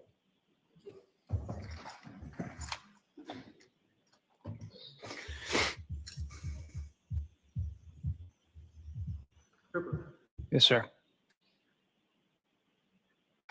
Who was the Mass State Police officer designated as, quote, the case officer in the investigation of this case on or around January 8th of 2023?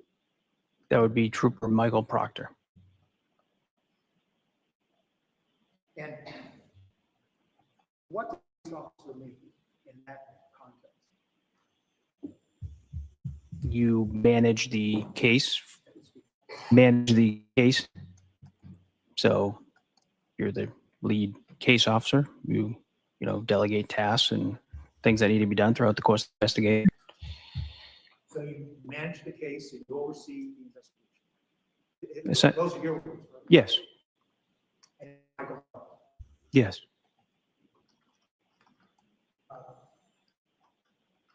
and it is fair to say, is it accurate? You, in fact, authored, you signed off on and applied for some search warrants in the case. Yes, I did. And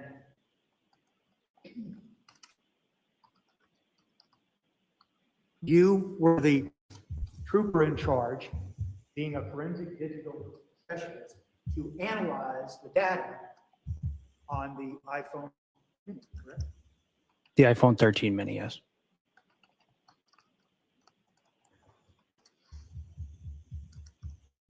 But you yourself, then, just yes or no, you yourself you never applied for any further search warrant to look at more data on the iPhone 13.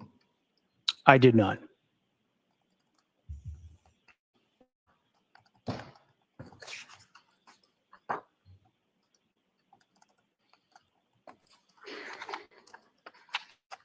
Trooper Keefe, yesterday, you were asked to show what was referred to as a PowerPoint presentation.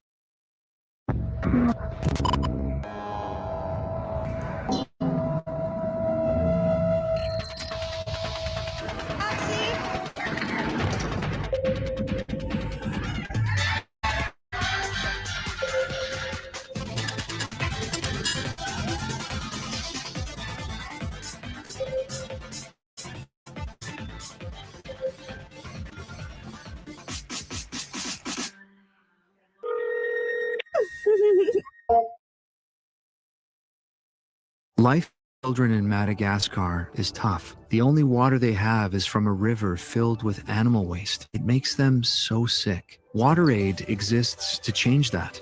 WaterAid, bringing clean water to everyone, everywhere.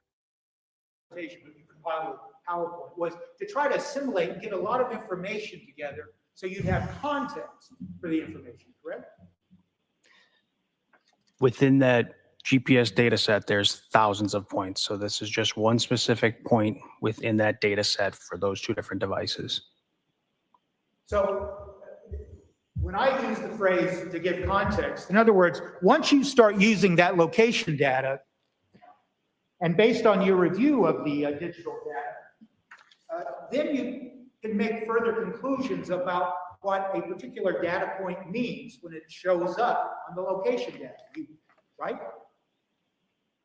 Unsure of the question, sir. Well, it was a terrible question, so let me try it this way. If you just look at those data points individually without any context, you don't know what data point came before it, you don't know what data point came behind it. All you have is a bunch of individual data points that really don't tell you much of anything. Right? No. Well, I'm not correct.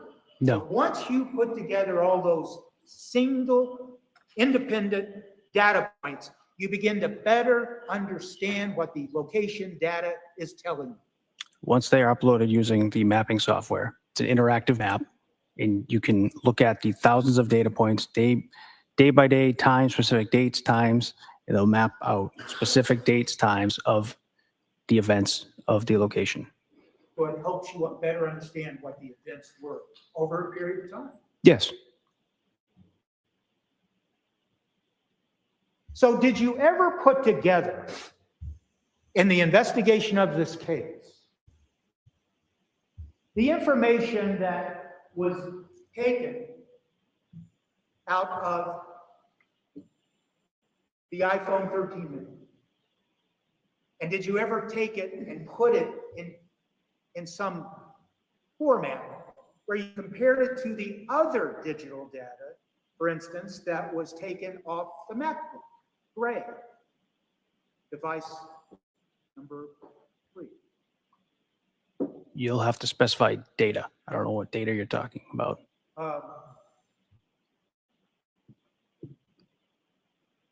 No.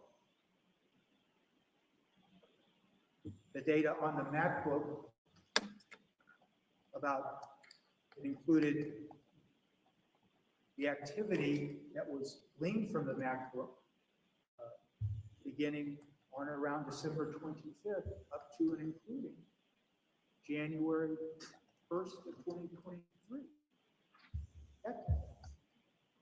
Is there anything specific? There's a lot of data contained within both devices. I'm not sure what you're asking me to compare. Well, I think you told this jury yesterday that with regards to location data, you had something like over 40,000 data points to deal with, correct? From the iPhone 13 mini, yes. And you decided out of that 40,000 different data points, you decided which ones you would use to help better understand what events occurred during that relevant time period that you testified to yesterday, correct? Yes. So my question is that, did you ever make an effort to get all the data information from the MacBook Gray searches and then compare it to the data that you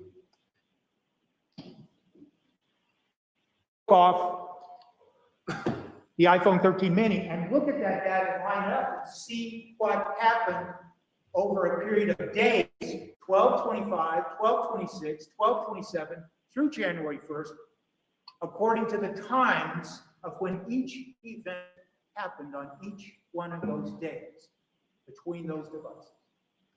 So Trooper Nicholas Garino did the MacBook extract and analysis. Are you asking specifically about location data? No, I'm talking about the data that was gleaned from the MacBook Gray and, for instance, the data that you gleaned from the iPad, from the iPhone mini. I did not compare the two, if that's what you're asking. Would you agree with me, Trooper Keith, that if you lined up all of the data that showed what happened on those two devices, for instance, the information, the activity on the MacBook, and you combined it with the activity on the iPad, on the iPhone mini, I apologize, the iPhone mini 13, that you would have a better understanding of exactly what was going on during the day, for instance, 12/25/22 and 12/26/22, that would help you better understand the context of the information. Objection. Overruled. They're two different devices. They'll be used at two different times. Well, you used two different devices used at two different times to compile your location data, didn't you? Yes, for different days. They're that time frame. Right. So it's not, the issue isn't two different devices, is it? It's the fact that you have two different devices operating on the same day. You actually can combine all the activity that happened on device A and with the activity that happened on device B and have a better understanding of what was going on. I did not compare the two devices, sir. So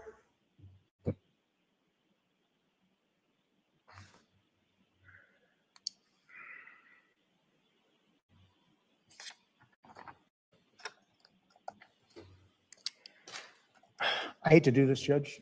Yes. Can we get in the sidebar? You may.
Sure, I'm not sitting you on a break. We can stand up and move around a little bit because we need to do a little work while we're still here in the courtroom, but it's not. You can stand up if you want.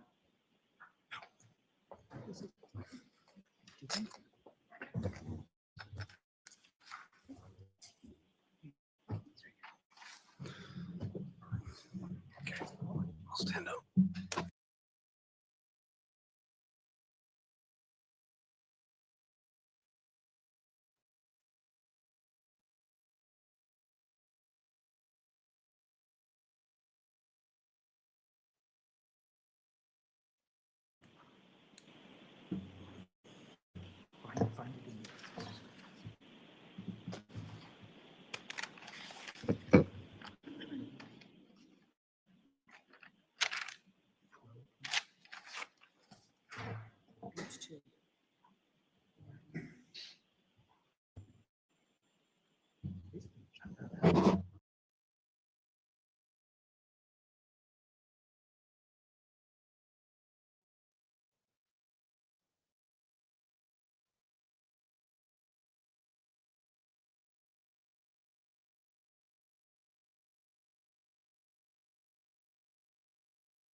Opioid addiction doesn't have one face or one story, but there's always that moment when you feel sick, when you feel like you're losing control, when you know something has to change.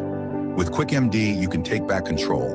Connect with a doctor online. Start safe, trusted Suboxone treatment from the privacy of home. Stop cravings. Stop withdrawals. Start living again. Every story deserves a new chapter. Start yours today at quick.md. A dream vacation becomes a nightmare. Who murdered Monica? Dozens of clues, evidence in your hands. Think you can be a detective?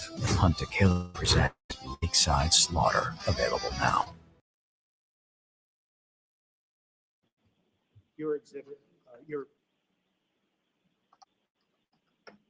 product is Exhibit 161. You have that. Yes. Now we need to call it. It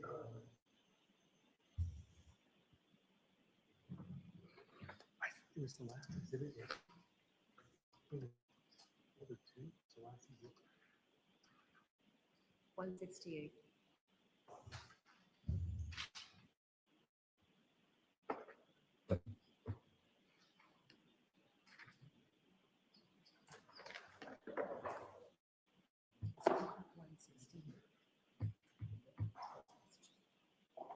And may I approach you? You may. It's going to be hard. I'm presenting you with what's been marked Exhibit 168. Okay. Characterized as the call log. Yes, sir.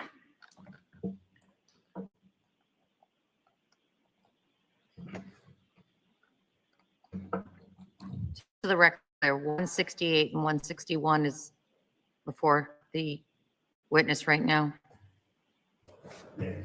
Okay, just want to make. Yes, 161, 168. Right. And the text messages were introduced this morning. That's the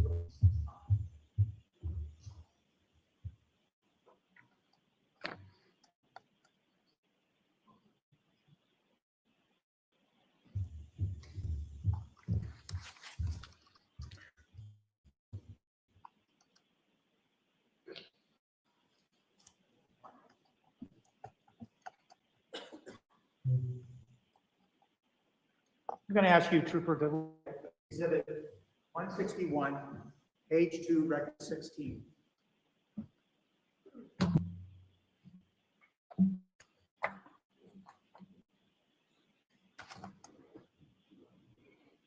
$161, page 2, record 16. Sir? Yes, yes, Trooper. Okay, yes. Have that in front of you? Yes. Is it fair to say that that's one of the references to, that you testified to yesterday, check a flight, JetBlue? That is correct. Now, I'm going to ask that Exhibit 169, page 2, dated 12/25/22 at 11:54:05. Top of the page, you see that? Yes. Do you see that, Trooper? Yes. Yes.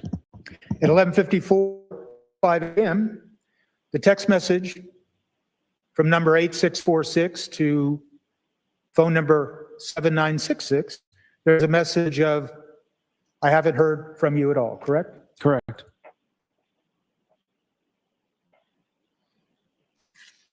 And then I'm going to ask that, Trooper, you look at Exhibit 161 again, that you have, and look at page 2, number 21. Yes. That's an entry at 12:09:24 p.m. And it is that one of the searches you testified to yesterday regarding William Fasto misspelled, William Fasto DC Real. Correct. So then you go down, I'm going you to continue to look at now page 3 of Exhibit 161 at record 27 at 12:09:28 p.m. Looked like 0.4 of a second. And that is a search titled William Fasto DC Real Estate, correct? Yes, that's correct. And now I'm going to ask you, look at what was marked as Exhibit 161, the call log, at page 11, record 137, a search dated at 12:15 p.m. Sir, that was Exhibit 168 is the call log. Already messed Exhibit it up. 161. I did. 168. 168. Okay, I'm going to have to take it out of the binder. It's stapled. Take your time, and I apologize.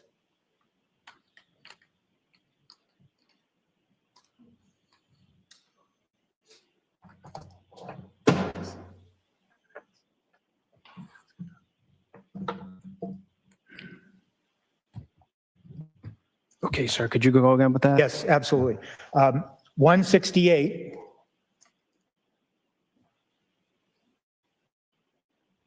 At page 11, I'll call it record 137. Time stamped 12:15? Yes, 137. Time stamped 12:15 p.m., correct? December 25th, 2022, 12:15 p.m. Yes. And that, from the call log, that indicates some interaction between the two devices, and that Exhibit 168 has to do with phone ending in 646 and phone ending in 7966, correct? Assigned to Brian Walsh and Anna Walsh, correct? Yes. And there is a 1 minute 3 second call between those two phones, correct? Yes. We don't know the content, do we? I do not. Okay. And then as you continue to proceed in this relevant time period, you go to Exhibit 161 again at page 3, record 35.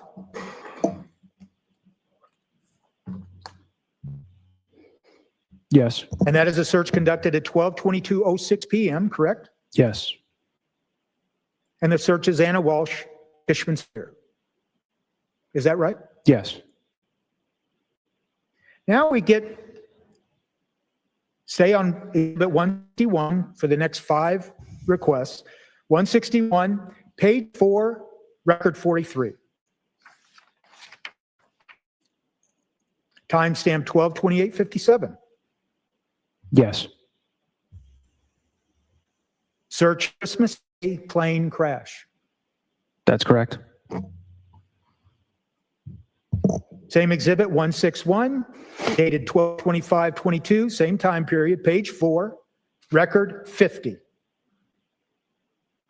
I'm sorry, record. Yeah, I'm right. Record 50. Would you like to read the content, sir? Yes, go ahead. Number 50, December 25th, 2022, 12:31 p.m. Jeff Chad Tishman Spire. Right. Cyper.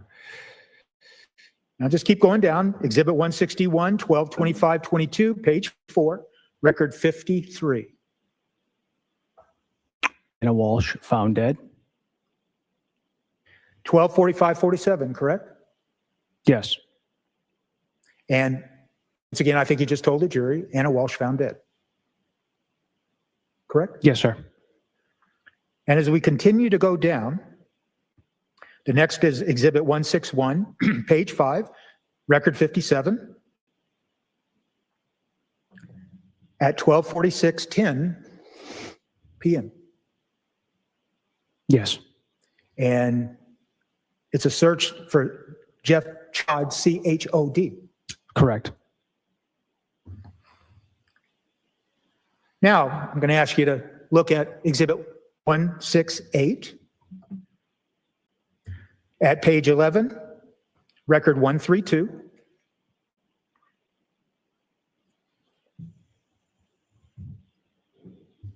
Timestamp 12:57 p.m. Yes. It indicates a phone call between these two phones Yes.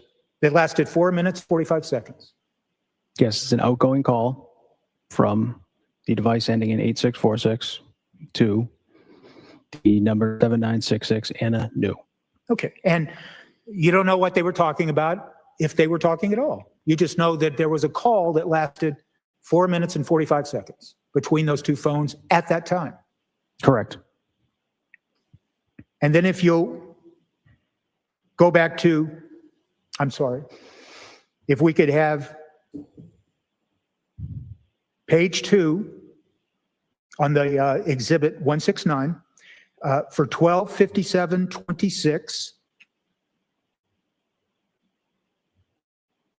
And the entry is, as seen on the screen, my flight got canceled driving up. Is that fair to say? Yes. So just stopping there. Between 11:52, we started with 11:52, exhibit 161. We're now down the time period of 12:57. Is it fair to say that what looks like is Anna Walsh, at least Anna Walsh's phone, texted the phone assigned to Mr. Walsh and told and texted, my flight got canceled and I'm driving up? Yes. And before that, those texts that you read to the jury, where they're in Anna Walsh found dead, are plane crash, correct? The ones you testified to just a moment ago? Those searches, they appear to be searches to see if some harm came to Anna Walsh, correct? Again, can read the context. I don't know the content of the search.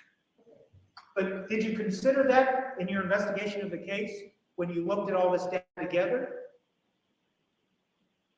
That specific search and text message? All this data together that you just now.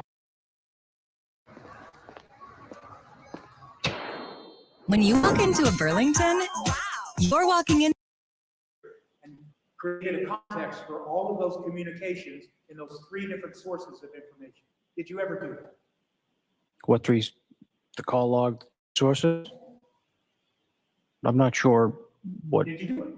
I've looked at all 3 of them multiple times. Did you ever look and compare them and see that there were searches that looked like someone was concerned about the harm that may have come to Anna Walsh, and then when Anna Walsh texted and said, my flight got canceled, none of those alarming texts occurred. Objection. As to the characterization, Yes. sustained. Did you see, I understand. Did you see any other text after the 12:57, text from Anna Walsh's phone saying, my flight got canceled driving up. Did you see any text after that where there were any searches of a plane crash or is Anna Walsh dead or anything like that? You didn't see anything like that, did you? I would have to review them again, sir.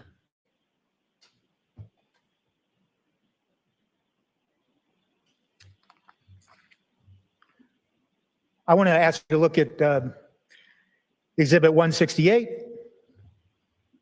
beginning at page 11, record number 129.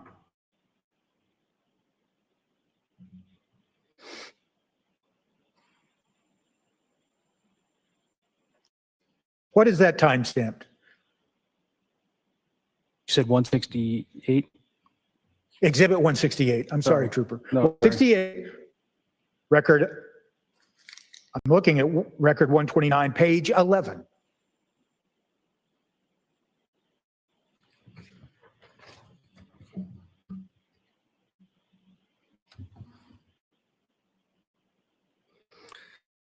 Sorry, what was the line again, sir? Sorry. That's okay.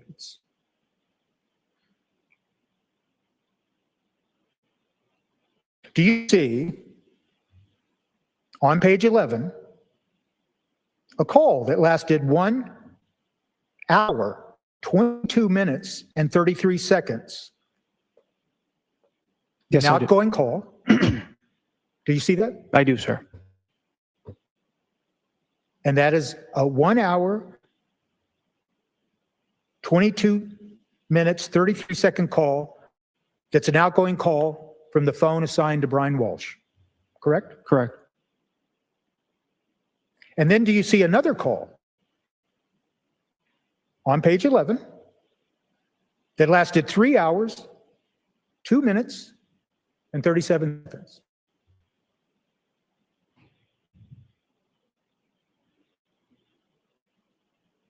On page 11, sir? Yes. 3 hours? I do. If you do not, we can say that. I do not see a call. Do you see a call that lasts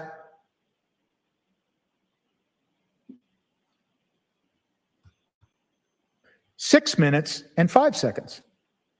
On page 11. Yeah, I do.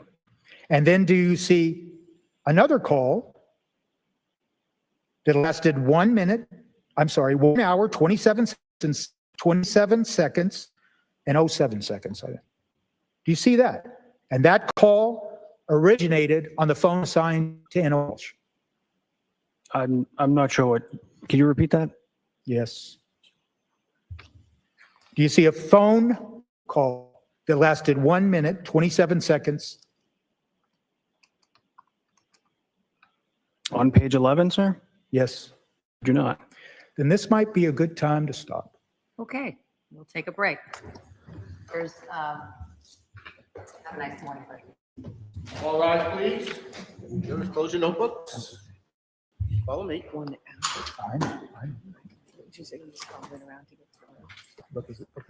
Court is on a short break. Don't go anywhere. The action will be right back on at Southern Sin.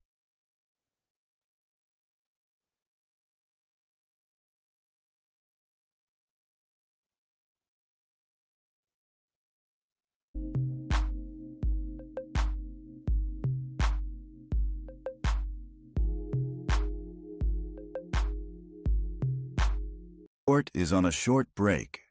Don't go anywhere. The action will be right back on at Southern Sin. Court is on a short break. Don't go anywhere. The action will be right back on at Southern Sin. All rise.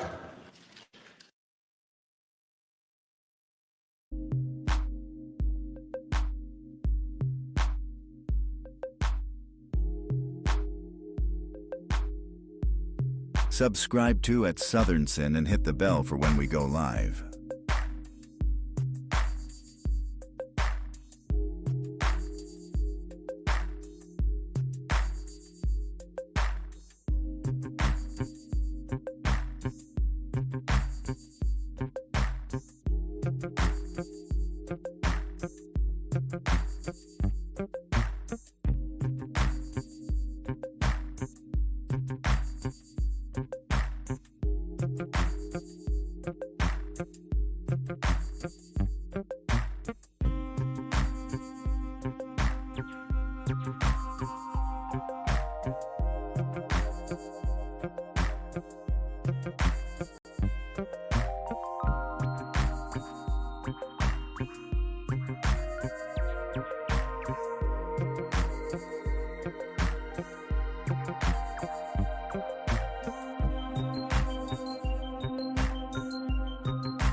From healthcare to military bans, the trans community is under attack.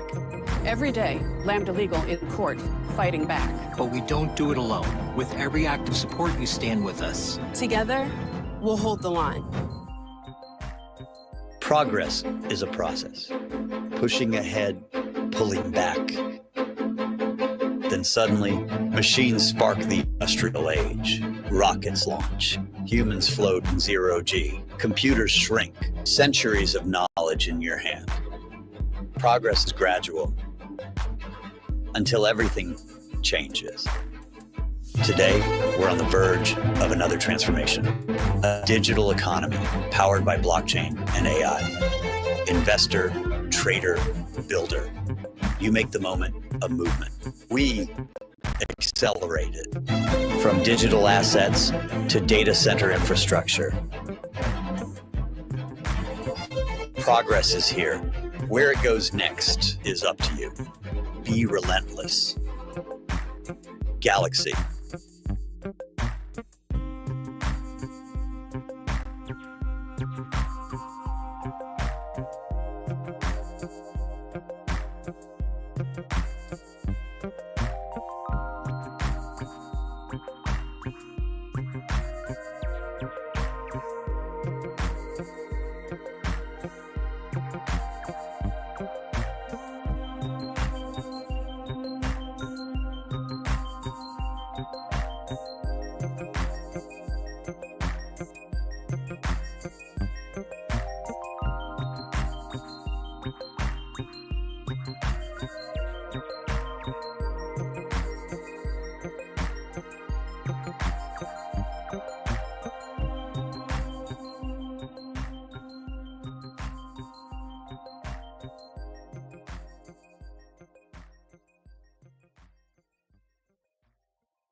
Court is on a short break. Don't go anywhere. The action will be right back on at Southern Sin.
Court is on a short break.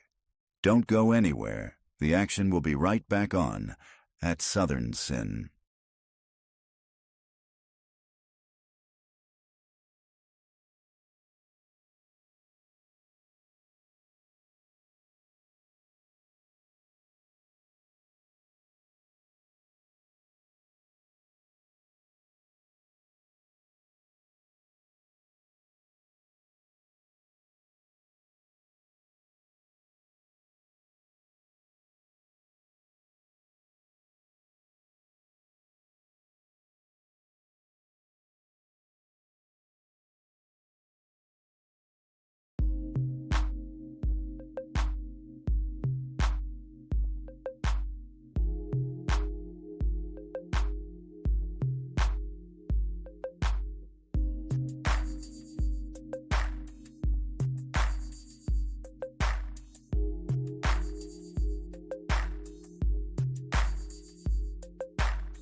Subscribe to at Southern Sin and hit the bell for when we go live.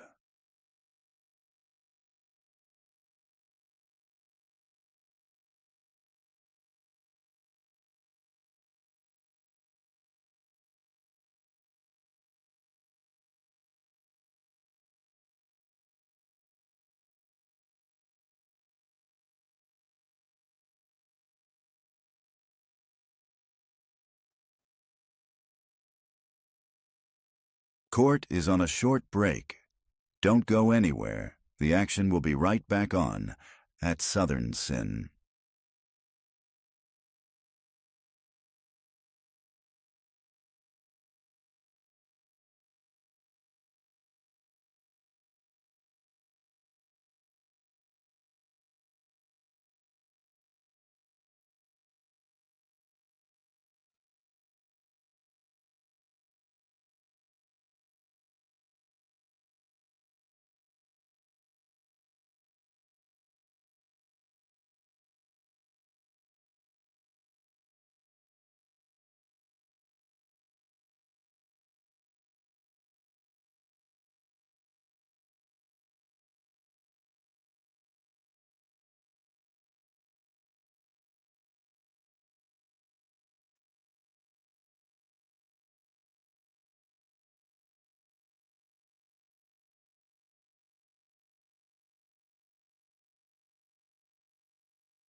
Attorney John Foy and Associates. Some firms do it all: divorce, criminal, real estate, and sometimes injury cases. That could cost you. Without the right folk, you may never get the attention you deserve. At John Foy and Associates, we focus 100% on personal injury law. So when you call us, you're not getting a lawyer juggling different types of cases. You're getting a team built to win for you. Cuddy Link by Cuddyback. One cell plan, 23 cameras, $10 per month. Scout big, spend small, save big bucks. Works everywhere, even in LTE dead zones.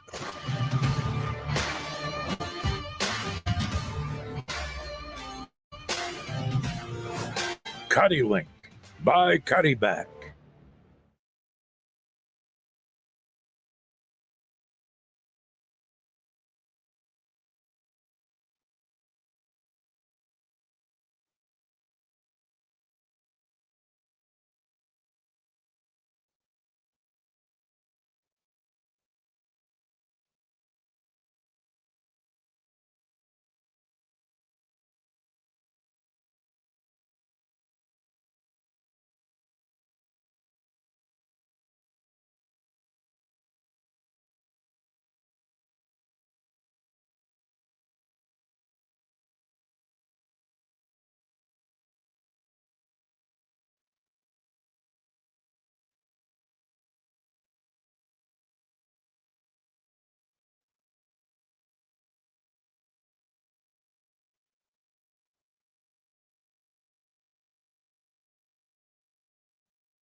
You are unmuted.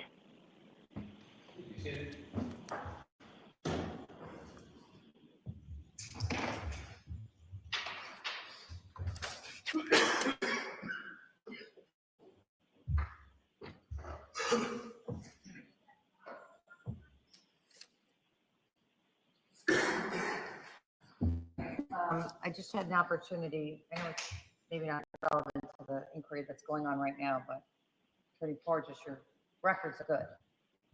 He wrote 76, 85, 119, and 136.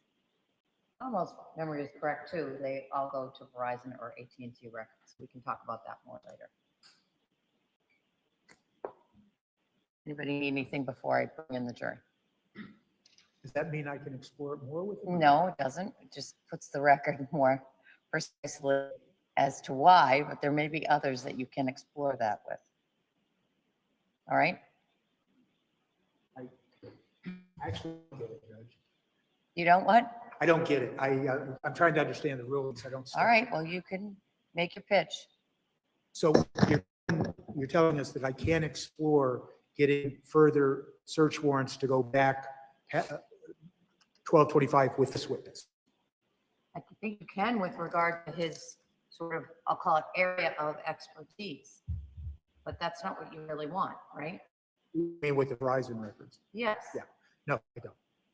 I mean, as I look through back to go through, I mean, you have to have a filter that I'm placing right now is you have to have a good faith basis for all your questions, both sides. This, we'll call expert, this trooper's expertise, as revealed by those search warrants, is in a particular narrow focus.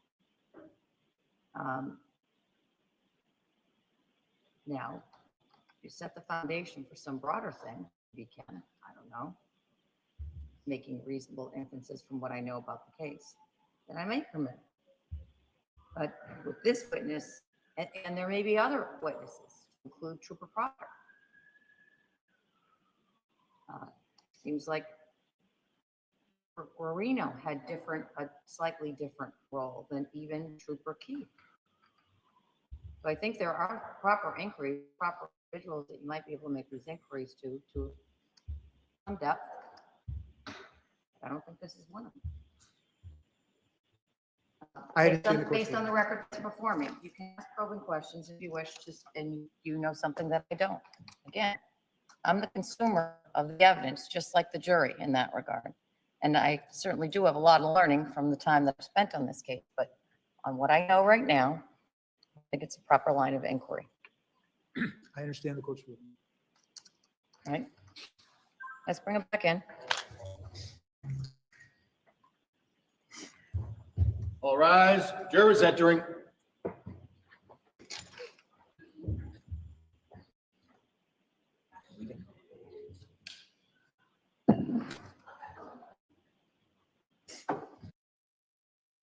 Back office tasks taking too much time? All the shift swaps, scheduling mishaps, and messy communication can keep you tied to your desk instead of building a successful business. Don't worry. At When I Work, we got your back. Office.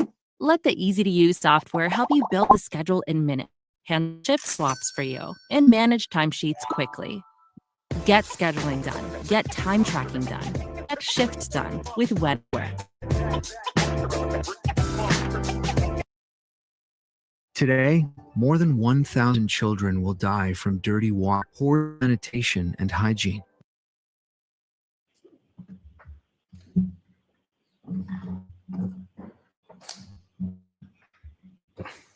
First, I'm going to apologize, but would you tell us, Trooper, that Exhibit 168, the call, that call log is arranged beginning at late dates going to early dates, correct? It starts at January 3rd, 2023. Yes, it starts January 3rd, 20th to December 25th, 2022. And all of the other two documents that we're using, the Exhibit 169 and 161, those all start with earlier dates and proceed, correct? Yes, those are in ascending. This one looks like it's descending order. So now that I am, hopefully I won't confuse. So here we go. So now, starting with Exhibit 168 at page 11, record 129, occurring at 1:40.10 p.m. Do you see that? Yes, sir. That's a call that lasted 1 hour, 22 minutes and 33 seconds, correct? Correct. And it was a call that originated on the phone assigned to Brian Walshe. Yes, it was an outgoing call to the number ending in 7966, Anna New. Okay. Staying on that document, page 11, record 126, time stamped at 3:02:37 p.m. There's a call that lasted 6 minutes and 5 seconds. Correct. And once again, it originated from the phone assigned to Brian Walshe, correct? Correct. Now go to page 10, record number 124. An event happening at 4:11:06 p.m. There's a call that lasted 1 hour, 27 minutes, and 7 seconds. Correct.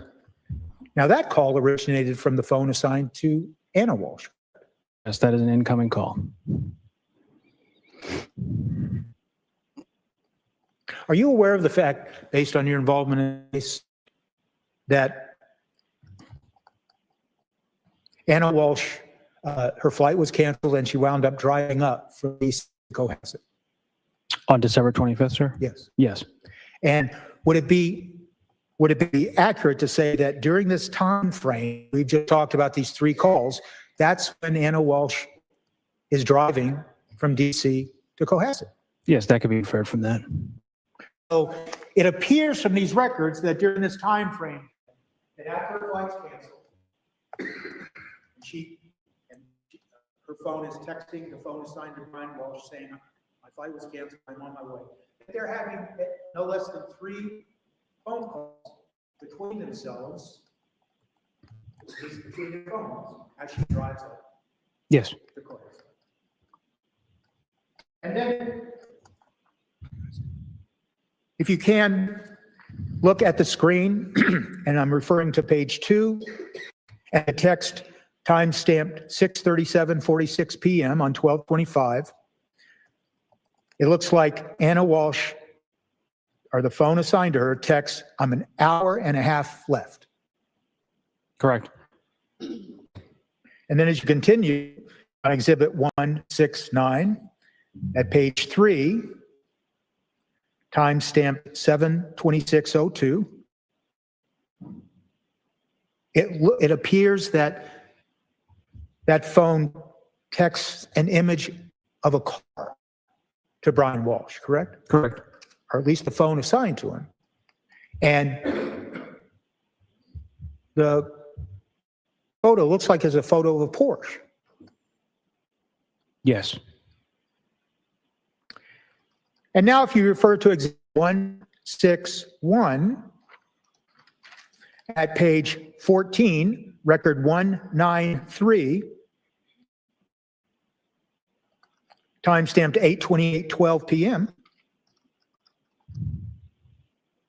193, sir? Yes. Yes, okay. That's one of those Autobahn searches, correct? Correct. Where it appears that someone's looking for a luxury car, or at least searching the auto for a car. Yes.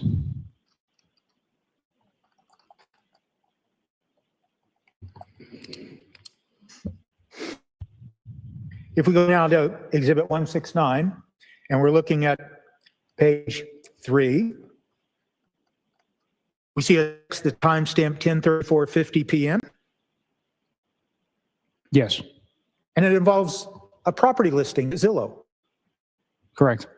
And if you scroll down 1, 2, 3, 4, 5, 6, 7, 8 texts, all of those texts encompassing page 3, 4, 5, 6, and 7, they continue to be texts regarding Zillow postings property, correct? Yes, they all appear to be text sent from the number ending in 796, assigned Anna Walsh to 8646 about properties. And those properties are all situated in or around the Greater DC area or Baltimore, correct? Yes. And do you know, officer, from your involvement in this case, about what time Ms. Walsh arrived in Cohasset when she drove up from DC? On the 25th? Yes. I do not know. If I told you that she arrived sometime around 8 or 8:30 in the evening, does that sound accurate to you based on your review of all the data? Sounds reasonable. So it would appear that these all these Zillow listings we refer to that are occurring sometime around 10:30 p.m. on 12/25 through 10:58, it appears that he's already home. Anna Walsh is already back in Cohasset, and she's texting on her phone to a phone assigned to Brian Walsh. Correct? Yes.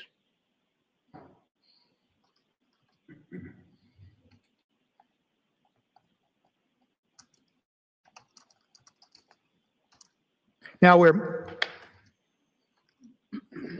referring you to what's been marked Exhibit 168, the call log. I'm going to refer you to record number 114 at page 10. And it shows that there was some type of phone connection for 5 minutes and 9 seconds between the phone assigned to Anna Walsh and Brian Walsh, and to the phone assigned to Brian Walsh. Correct. We can go down and just follow that on page 9, record number 112. We see a 36-minute phone call between the phones assigned to Anna Walsh and Brian Walsh. Correct? Correct. Once again, you don't know what the content of the phone call was, but that's what it appears, that there was a 36-minute phone call between them. Yes. And we continue to go down. Page 9, record 106. Now there's a 21-minute phone call, correct? Yes.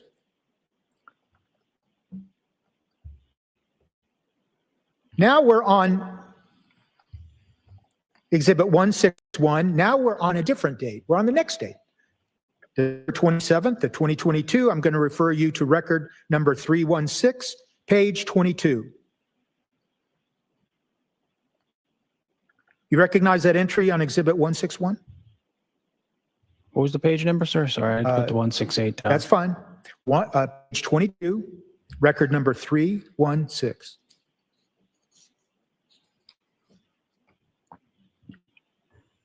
Okay. You see that? I do. It occurred at 6:57:46 a.m., correct? Yes. That's that reference you asked on direct examination yesterday, that reference to all my exes, correct? Yes.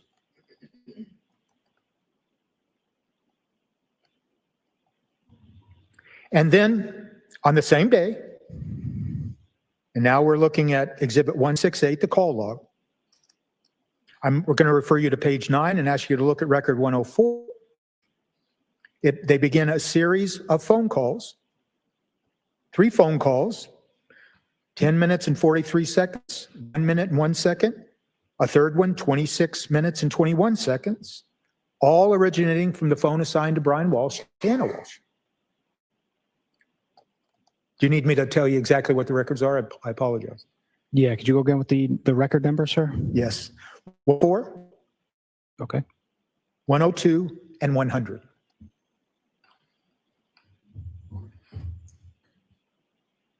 Okay, yes. Okay. And then there is at record 98 on page 8, 98 at page 8, there's a 23-minute phone call. Correct. And that originated from the phone assigned to Anna Walsh. Correct. Now,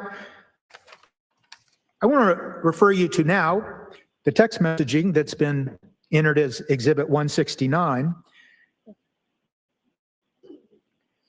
at page 7, and it's timestamp 10:59:32 a.m.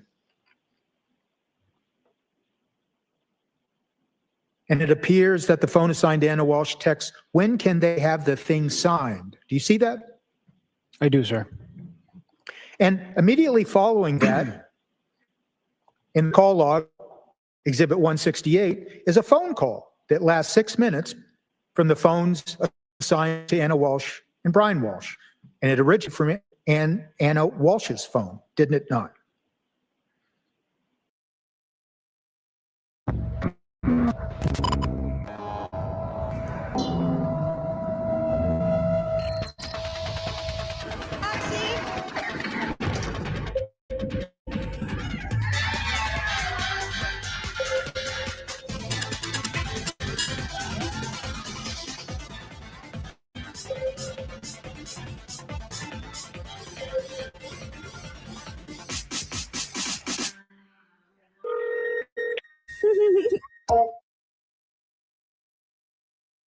Radical jihadists are not done.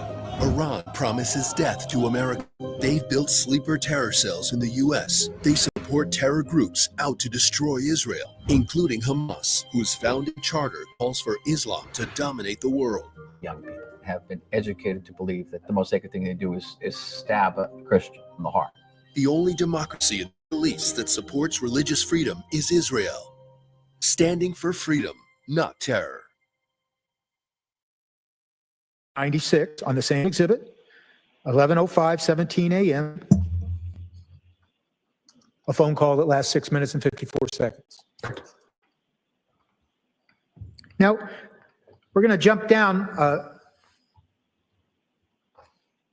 a little bit, and at Exhibit 169, the text messages, on page 8, a text message timestamped at 6:36:44. There's a text that reads, "Did they sign?" Yes, I see that.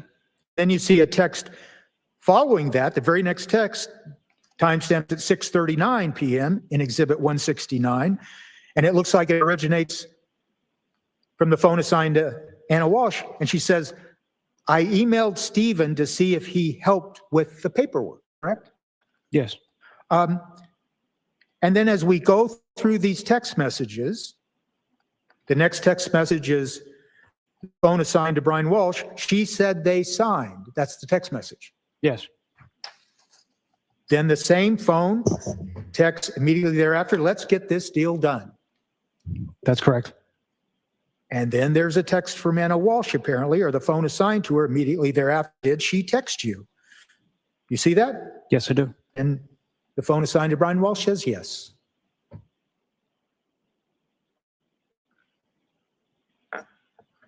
And then the next text is on page 10 at 6:39:36. Anna Walsh texts, at least her phone does, "I didn't see it." Yes, correct. And then a few seconds later, that phone texts, "Great." Yes. And then that same phone assigned to Anna Walsh at 6:40 texts, "Let me have Stephen confirm and I'll Venmo them." Yes, correct. And then there's a text that says, "Great," from the phone assigned to Brian Walsh. Then immediate text about an hour and a half later that says, "Hello." And that's at page 11 on Exhibit 169 at 8:03:04. Correct, yes. So based on your investigation and based on your review of this data, that series of texts where they're talking about a deal and Venmo and everything else, it appears to you, doesn't it, that they were involved in the sale of property or something? Is that fair to say? It appears they were looking at. Conclusion. Oh, withdraw. You can answer. It appears they were looking at properties and possibly have sold the property or something based off those text messages. Did you, as one of the investigators in the case, did you have any assignment to go try to explore what this sale was? I did not. Okay. Let me ask you something, Trooper. You're assigned to the Norfolk County District Attorney's Office, correct? Yes, There's a number of other troopers that are assigned to that office specifically to investigate serious felonies, allegations of serious felonies, correct? that is correct, sir. And is it fair to say that, I think earlier in cross-examination testimony, you said that you collaborate, you talk to each other, you share information, correct? Yes. And so one of the reasons you share information amongst your fellow troopers that are assigned to the district attorney's office is so you can all learn more about the case and make a better understanding of what the data means and what the information you're getting might mean, correct? Yeah, we collaborate, share information about any investigation going on. Based on your collaboration with your fellow troopers in connection with this case, are you aware of any one of your fellow troopers assigned to investigate this case that ever went out and tried to determine the nature of sale of property that we just went through based on the information that's in these three different sources of information?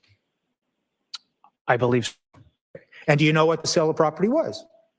I don't know the details of it. Do you know where the property was that was sold? I believe I know it somewhere. Do you know how much it involved? I do not. Do you know whose name that property was in? I do not. Do you know where the proceeds went? The proceeds of the sale went? No, sir. Okay.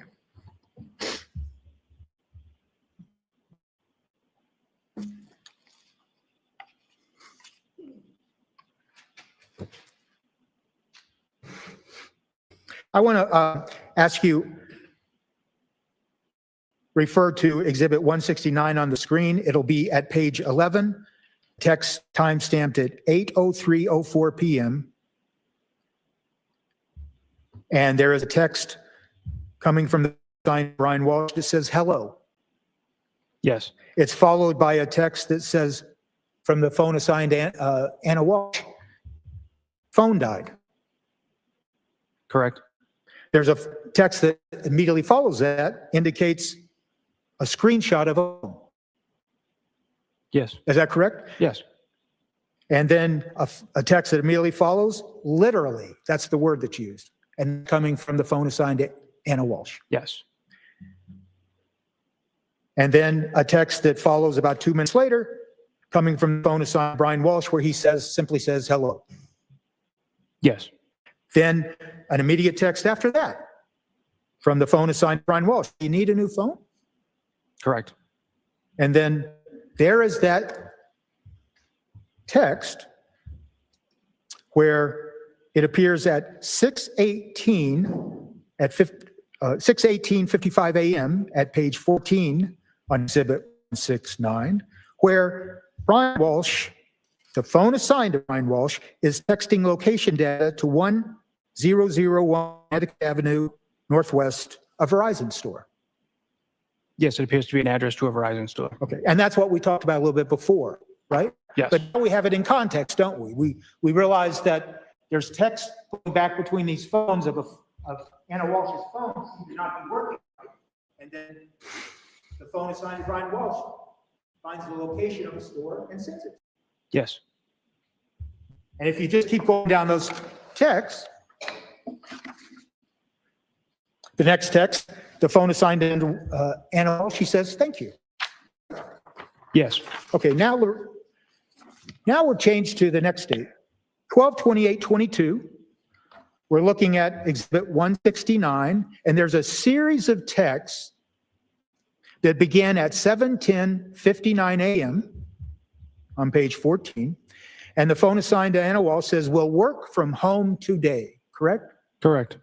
And then there's a text follows 3 minutes later from the phone assigned to Brian Walsh, says, "Feel better." Correct. And I mean, from reading those texts, it would suggest that Anna Walsh wasn't feeling well and she was working at home, correct? Yes. And then there's a text immediately thereafter from the phone assigned to Brian Walsh saying, "Let me get the boys ready." Correct? Yes. As we scroll through these texts, the text at page 16 times 7:15:15 a.m., there's a text comes from the phone assigned to Brian Walsh, says, love you. Correct? Could you scroll down a little further, please? Page 16, timestamp 7:15 a.m. Yes, correct. And then immediately thereafter, there is a text, page 16, immediately follow that text coming from the phone assigned to Anna Walsh, and she says, love, or the phone says, love you too. Correct. The phone assigned to Brian Walsh says, I will get you a plunger. Correct? Yes. Next text from phone assigned Walsh, and a Porsche. Yes. The phone assigned Anna Walsh says, haha. Correct. Anna Walsh phone says, thank you. Yes. The phone assigned to Brian Walsh says they both start with P. Correct. Do you think that phone is referring to the Porsche and the plunger? Yes, sir. And then Anna Walsh, the phone anyway, responds, I'll take care of the plunger. You just get the Porsche, correct? Yes. Okay. And then there's a couple of texts back and forth saying, ha ha, ha ha. Right? Yes. And thereafter, at about an hour and a half later, same exhibit, 169, page 20, at 9:26 a.m., from the phone assigned to Brian Walsh, there's a screenshot of a Porsche, correct? Yeah, it appears to be a vehicle. I don't know if it's a Porsche or not, sir. Okay. And then there's a second text and another screenshot. And can you tell if it's of a Porsche? Don't believe so based off the picture. Okay. Then at 9:30, on 12/28, page 21, still text, the phone assigned to Brian Walsh says hello. Correct. And about 3 hours later, the phone assigned to Anna Walsh texts back, fix the phone. Correct. She then continues, her phone does, SIM card died. Correct? Yes, sir. Now, I'm going to jump down to the next text at Exhibit 169, page 22, timestamp 3/22/23, and it contains 3 more images of property, correct? Could you scroll down, please? Thank you.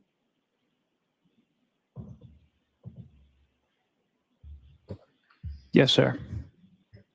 And then there's a text of 3 movies being sent from the phone assigned to Anna Walsh. It's 3 movies, and if you can read the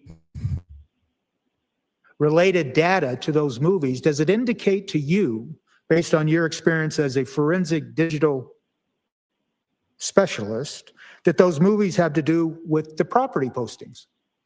Yes, could you scroll up a little, please? Just, okay, yeah, so they're attachments to a text, yes. Okay. And then, right at the same time, there is a reference made to 3 family brownstone from the phone assigned to Anna Walsh, correct? Yes, correct. Then what happens is, on the call log, Exhibit 168 at page 6, record 66, there's a phone call between the phones assigned to Anna Walsh and Walsh. Record 66, sir? Yes. Yes. And then when we go back to Exhibit 69, right in the same time frame, now there's text being exchanged between the phones assigned to Anna Walsh and Brian Walsh, including a text, looks good, then 1 minute. And they phones continue to text. And then there's another phone call that we can find at Exhibit 168, page 6, record 64. And it's a phone call between the phones assigned to them. So those phones are communicating together. I mean, we don't know what they're saying, right? Correct. And then if you go back to the text, we're still on the same day, 12/28. Now there's text about from the phone assigned to Brian Walsh, then the numbers work. It's a timestamp 3:50:19. Yes. Now there's a couple of phone calls that immediately follow that text. Phone calls between the phones assigned to Anna Walsh, and that's from Exhibit 168, first at page 6, record 62. Yes, sir. And then page 5, record 60. Yes. Then what happens? Same day, 12:28. On the call log, Exhibit 168, at page 5, record 56, there is a 21-minute, 47-second phone call between the two phones assigned to Anna Walsh and Brian Walsh. Yes, incoming call from 796, assigned to Anna Walsh. And then about 30 minutes later, another phone call, this time originating from the phone assigned to Brian Walsh, that's for 15 minutes and 11 seconds. Yes.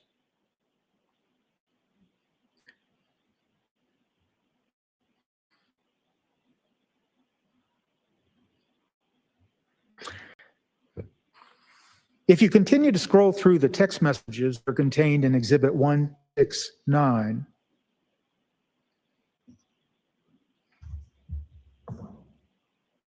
and I want to refer to page 30 and the text message timestamp 11:18 a.m., 11:18:10 a.m. Do you see the text coming from the phone assigned to Walsh? It's incoming soon at 199K. Do. And the next text is had two bathrooms, good shape. Yes. Next text from the phone assigned to Anna Walsh, offer 195K. Yeah. Response from the phone assigned to Brian Walsh, probably. Do you see that? Yes, sir. Then immediately thereafter, a text says, let's see what TJ says. And then there's a series of texts that immediately follow. Okay. Then there's another Zillow posting. We're now at page 32 of Exhibit 169. And then there's a specific reference from the phone assigned to Brian Walsh. They paid $80,000 in 2015, correct? Yes. And there's a second text, assessment at 4.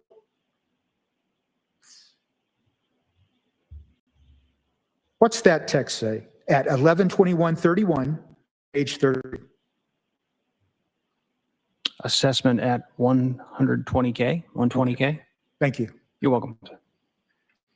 It sounds like the communications going on between these two phones is talking about the possible purchase of a new property, right? Yes. And that Zillow reference in Exhibit 169 at page 32 at 11/19/54, that Zillow reference is a property in DC, isn't it? Yes. And then scrolling down to page 33,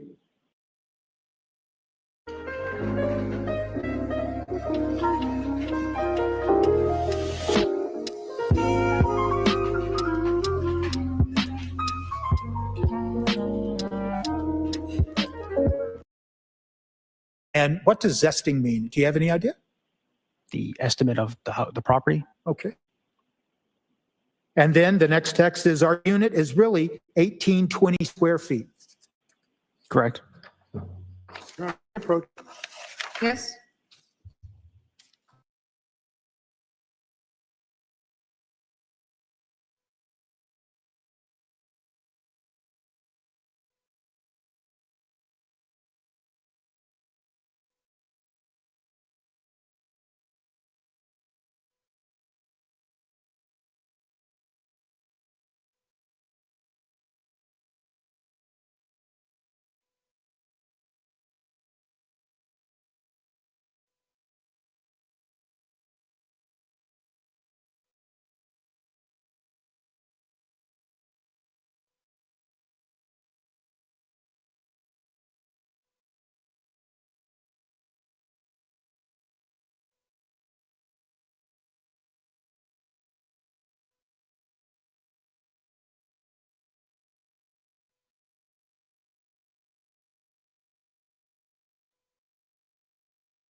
As we continue with this series of texts, now we're on December 29th, page 33 of Exhibit 169. At 11:21:59, the phone assigned to Anna Walsh text, and this one as well. Yes. The next text from the phone assigned to Anna Walsh, 1320 above ground, 500 under. Correct.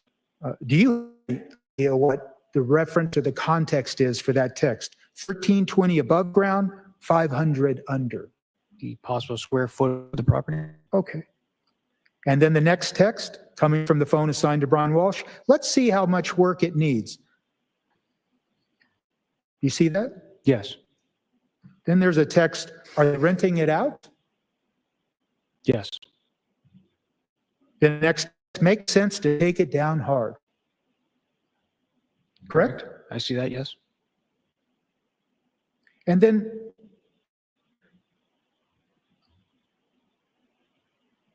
does it sound like to you, on your investigation in this case, that there's a discussion going on about possibly buying a new property in or around the DC area? Yes. I want to go forward now to Exhibit 161. I'm going to focus you to page 54, record 804, occurring at 9:13:47 p.m.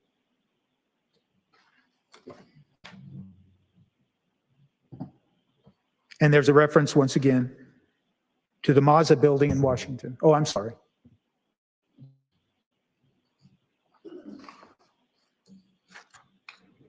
$804, sir? Yes, record 804 at page 54. And exhibit 161. Correct, yes.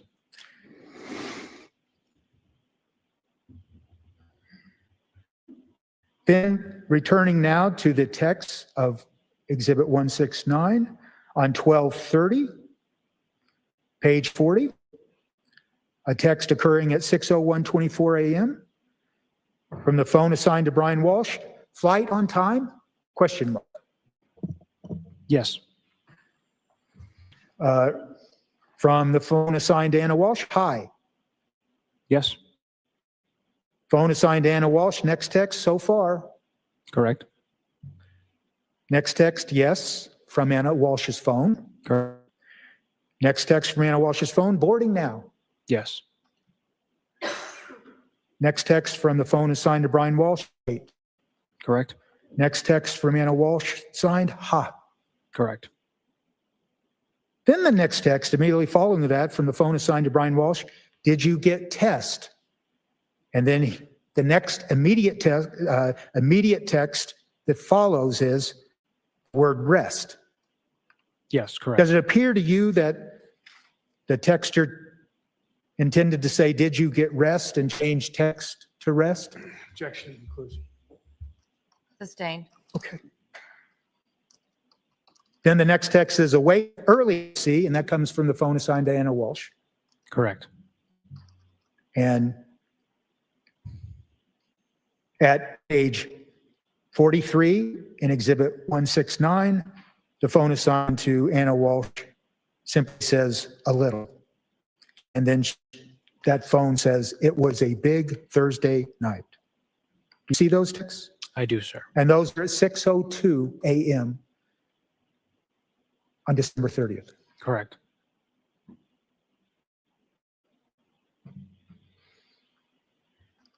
As you scroll down to the text dated 12/30/22 at 46, a text at 12:07 p.m., there's a text coming from the phone of Anna Walsh, and it includes 2 photographs, correct? Yes.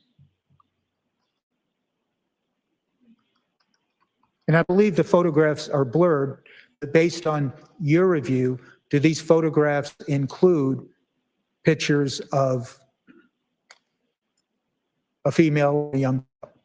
They did. And the response from the phone assigned to Brian Walsh says, looking good. Correct.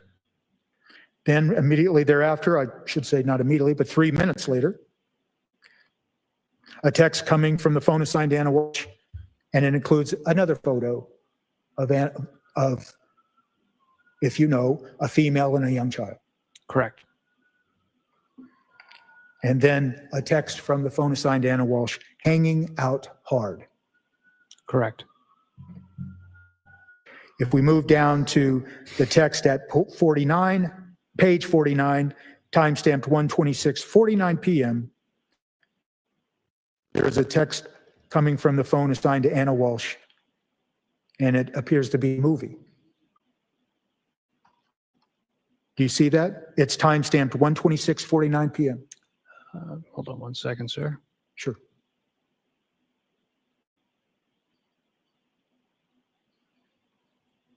Yes, there appears to be a movie attachment. Okay, movie attachment. I'm sorry. Correct. Been more clear.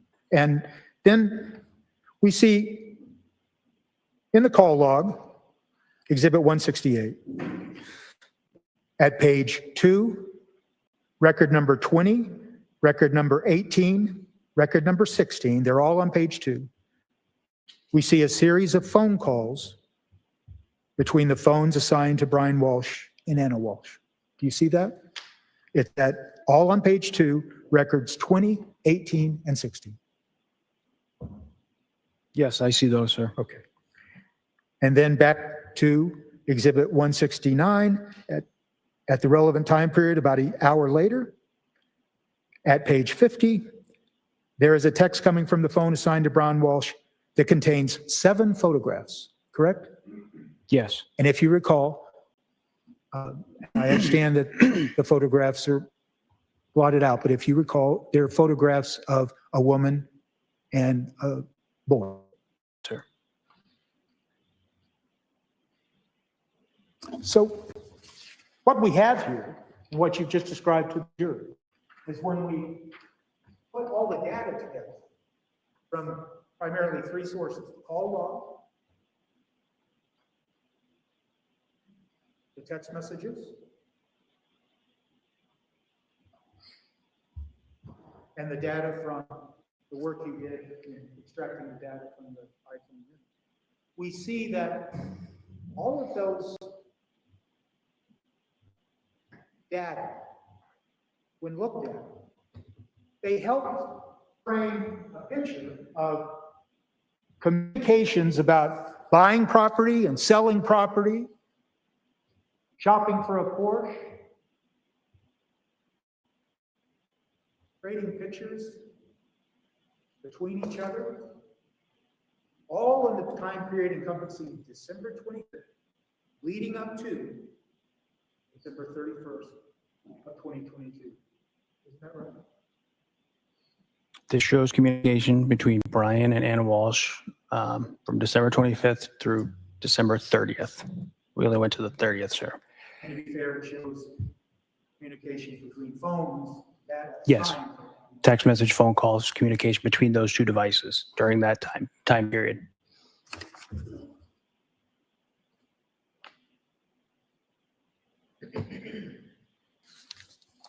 Trooper Keith, you would agree with me, wouldn't you, that there's no such thing called iMessenger? What do you mean? Okay. You're familiar with Facebook, correct? Yes. And Facebook has a communication or texting app associated with it, and it's called Messenger, correct? Facebook Messenger, correct? It's not called iMessenger. Not that I'm aware of, sir. And then you're familiar with text messaging that originated with Apple, and it's referred to as iMessage. Yes. And it's not referred to as iMessenger, is it? Not that I'm aware of.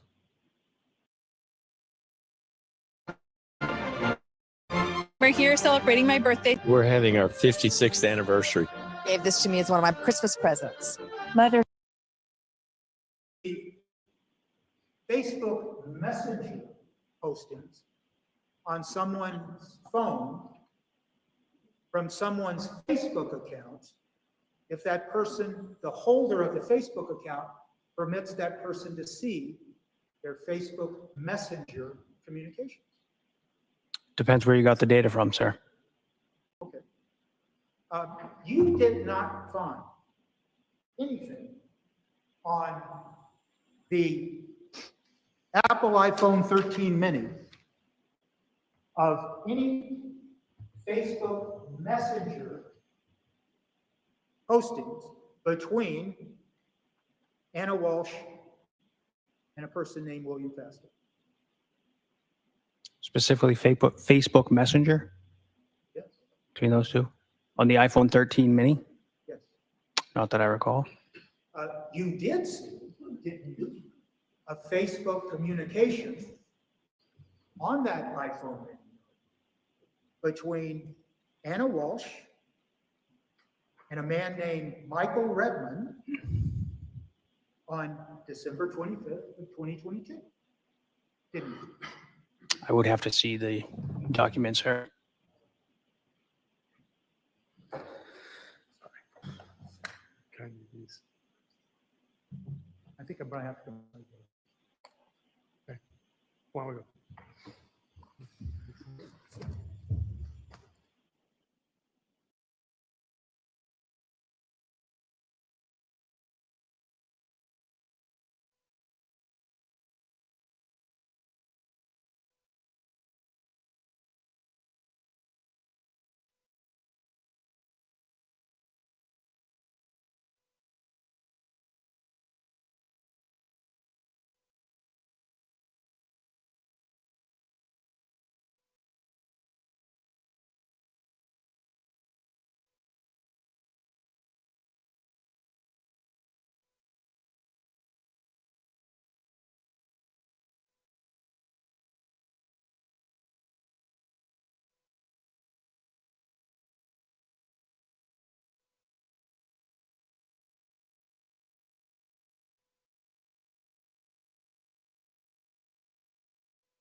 Subscribe to at Southern Sin and hit the bell for when we go live.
So may I approach you? You may. May I ask you, Trooper, have you seen that in your examination of the iPhone Mini 13?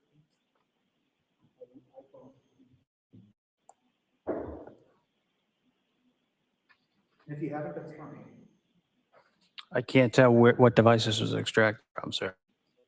So it is fair to say, though, that when you examined the iPhone Mini, you never saw any communications involving Anna Walsh and William Fastow, correct? On the iPhone Mini. Any communication whatsoever under Between the two of them? specific application? This was the iPhone 13 mini? Yes. Can you clarify? I'm not sure what you're asking. On the iPhone Mini that we've been talking about today, and I thought you just answered it. You did not see any communications between Anna Walsh and William Fastow first, let's say, with Facebook Messenger. Not that I recall. And of course, one of the, well, before I ask that question, so you recognize This what you just handed me? I can't authenticate where this came from. I don't know what device it came from. I can't speak to that. then at this time I'll just have it marked for ID. We'll mark it for identification. Are we okay? Oh, geez. All right. Thank you. What is it? So,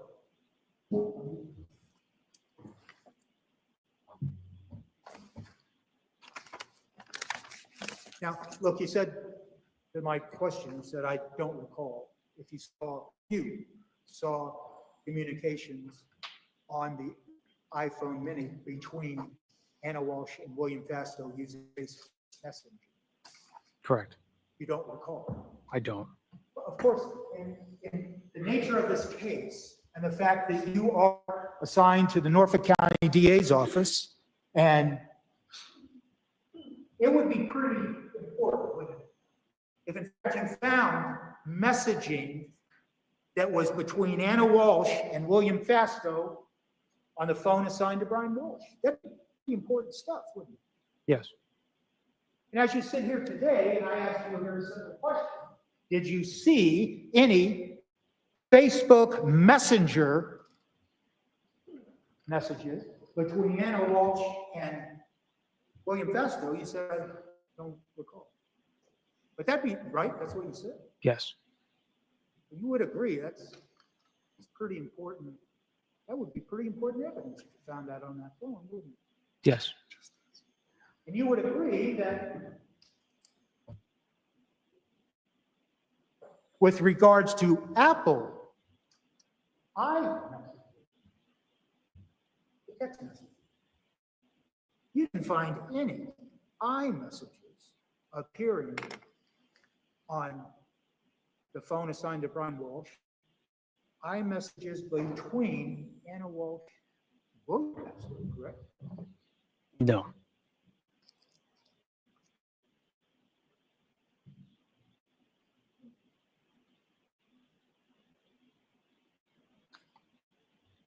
Of course, in the context of this, that would be pretty important evidence.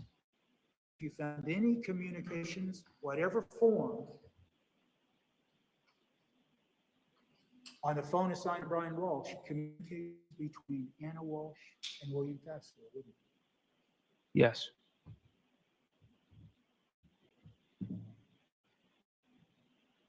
And the other thing you did not find is any evidence of deleted messages using Facebook Messenger, the iPhone, the Mini. I would have to take a look, sir. I don't recall specifically. Okay, but once again, that software you use, whether it be Celebrite or Magnet Gray Axiom, it's able to detect deleted materials. In fact, That's one of the forensic tools, one of the forensic reasons it's used, is to see if there's deletions of data that might be important to a case, correct? Well, it all depends. The software that that company has published at the time, the software the device is running. So never do they get all the data extracted from a device. So the deleted data may never be parsed out and read. Okay, well, There's a lot of factors that go into that. but if you wanted to find messages, whether they be Facebook Messenger or Apple iMessages between Anna Walsh and William Fastow, and you thought it was, as you told us, it would be very important evidence to find, you would do everything you could as a forensic digital specialist to try to find them, wouldn't you? Well, her device was never recovered, sir. I'm sorry? Her device was never recovered. I'm talking about the phone assigned to Brian Walsh. You said messages on her device between. If I did, I apologize, and I might very well have said that. Thank you for correcting me. Messages between Anna Walsh and William Fastow appearing on the phone assigned to Brian Walsh. That would be pretty important evidence, correct? Yes. And you would do everything you could as a digital forensic specialist to try to find that, wouldn't you? Yes. And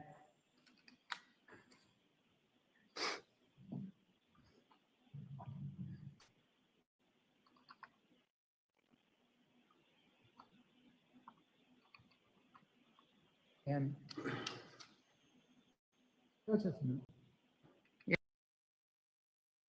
Get the strong arm, attorney John Foy and Associates. There are a billion reasons why thousands have called us after an accident. We've helped injured people recover over $1 billion because they called us first. I'm finally done. Thank you, sir. Thank you, sir. Redirect. No, Your Honor. The witness stepped down. Thank you, Your Honor. Do you want to leave this stuff here? Yes, the lawyers will take care of that, but thank you. Thank you, Your Honor.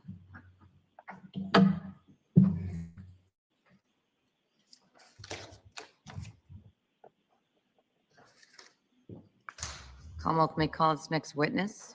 Commonwealth would call Heather Sullivan.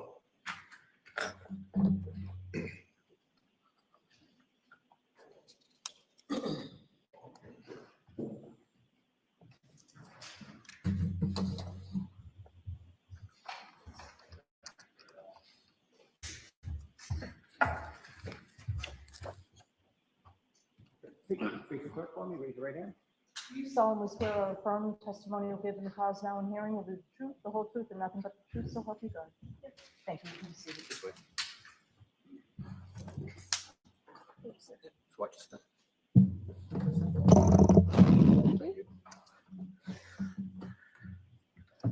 Good afternoon, Judge. Good afternoon. You may proceed. Thank you, Your Honor. Could you please state your name and spell your last name for the record? Yes, sir. Retired Trooper Heather Sullivan, Sullivan. And you say retired. When do you retire? In July, And how long were you a state police trooper? 20 years. And what can you just tell us your your path through the state police, where your assignments? Sure. I was on the road for the first 7 years of my career. For the last 13 years, I've been in crime scene, 7 of which I worked at the crime scene office that's attached to the medical examiner's office. In the last 6 years, I worked in the crime scene services in Danvers. And what were your responsibilities at the crime scene services in Danvers? It was my responsibility to go to any homicide, suicide, unattended death, any crime scene where I would need to collect evidence, process it for fingerprints, or document any items of interest. And what type of training did you need to obtain in order to get into that unit?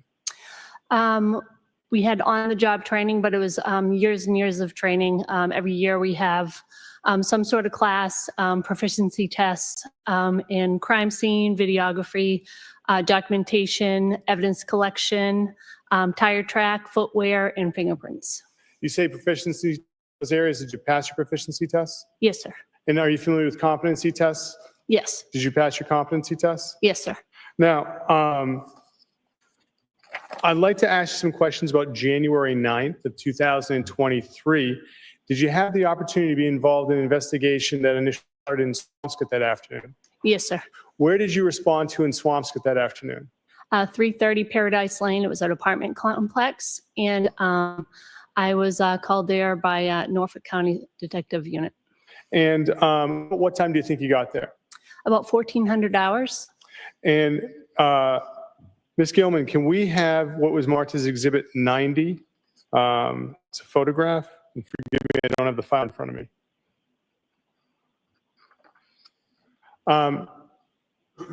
Do you see this photograph? Yes, sir. Do you recognize it? Yes, it's one of the two trash receptacles I was responsible for documenting. On Exhibit 90, it's HS. Are those your initials? Yes, sir.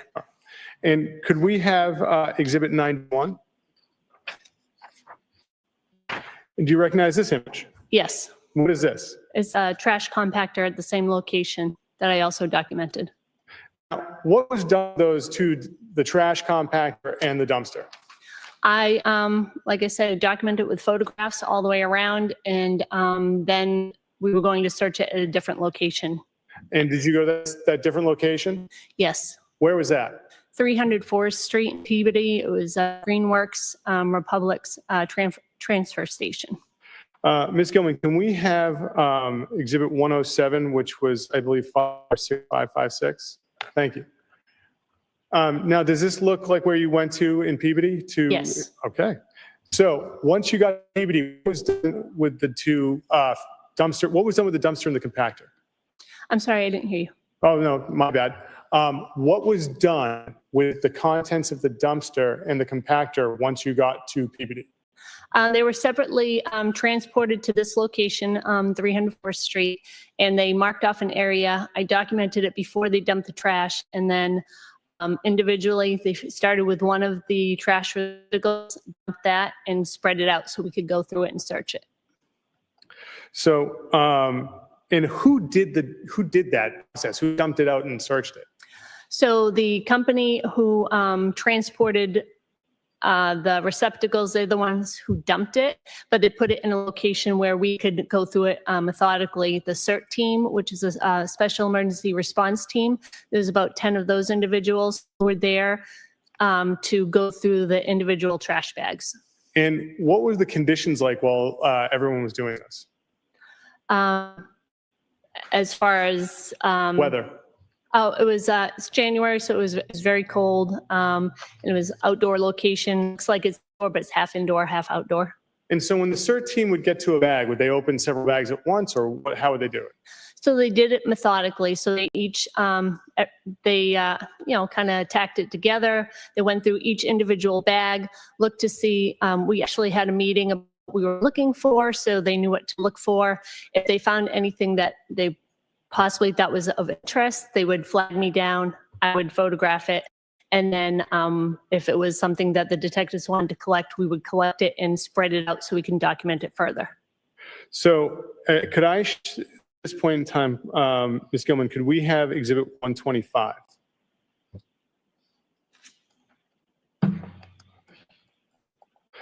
So do you recognize this image? Yes, sir. Is this one of the bags, contents of the bags that you had to spread out and for the documentation of? That was some of the contents in one of the bags, yes. And what's this, bless you.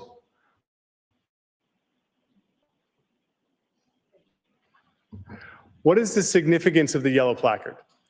That tells me, so as I was spreading things out, each bag got a placard, and then we would know which items came from which bag. Now, when items were packaged up and brought back to the lab, did they all go to the same person, or did different people enter them into the LIMS system? So I entered any evidence that we collected for crime scene services, which would be specifically for fingerprinting. I would collect that evidence, and then the detective unit collected anything we weren't actually processing for fingerprints or DNA.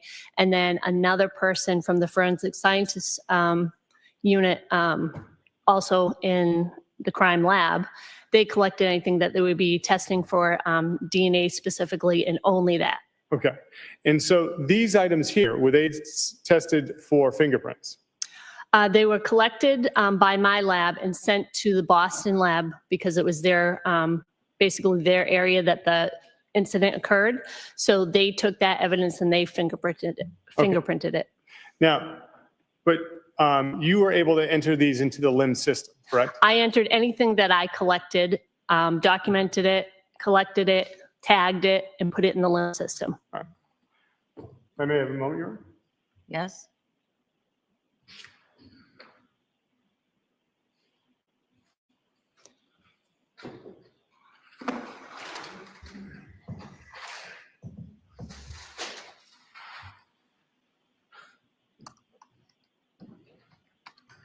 Ma'am, do you happen to have gloves with you? I see a box. I do. Okay. Your Honor, may I approach the witness? Okay.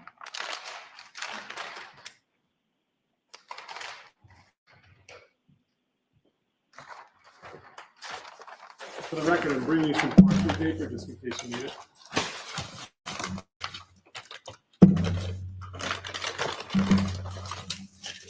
Sorry. Do you recognize this object? Yes. What is it? It's one of the bags of evidence that I had collected because I can see my handwriting on it. And what does it say on the exterior of the bag? Tin snips by placard 8, and I itemized it 7-9. The LIMS number is 23-00596 with my initials and the date that I collected it. Could you put some gloves on and open that bag and make sure that the slips are inside?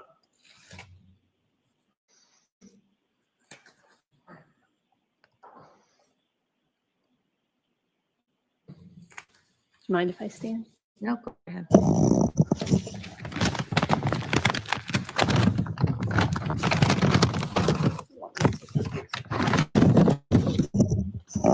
Snips you found at the scene that night? Yes. You can place them back in the bag. Your Honor, you have this marked.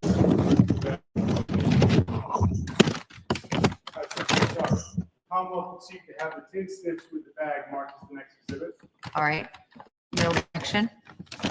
The snips in the bag are now in evidence as Exhibit 171, correct?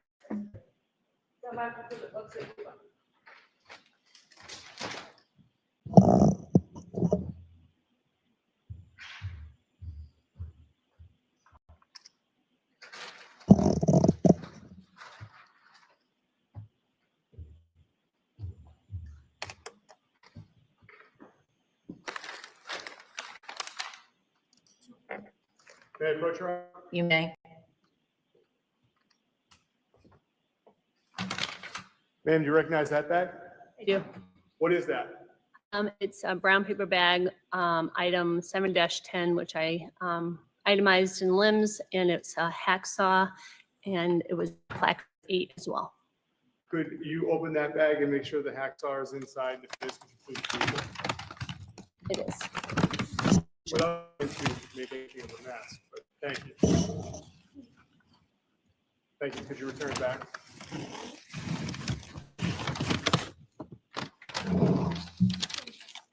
The Commonwealth would seek to have the hacksaw and the bag marked as the next exhibit, Your Honor. No objection. It's marked and admitted into evidence as Exhibit 172, the hacksaw.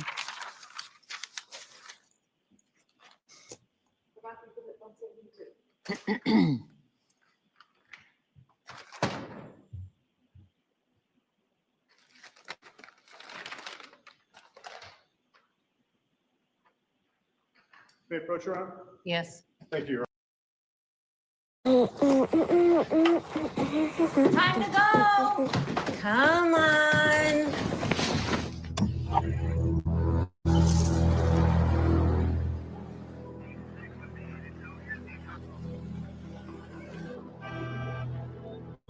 They're relying on us.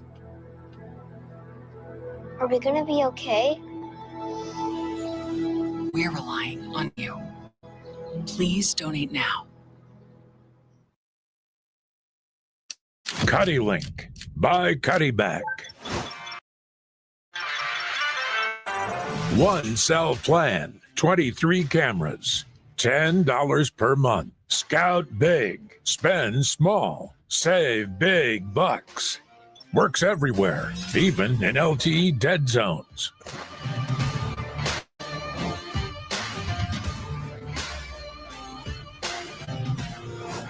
Cuddy Link by Cuddy Back.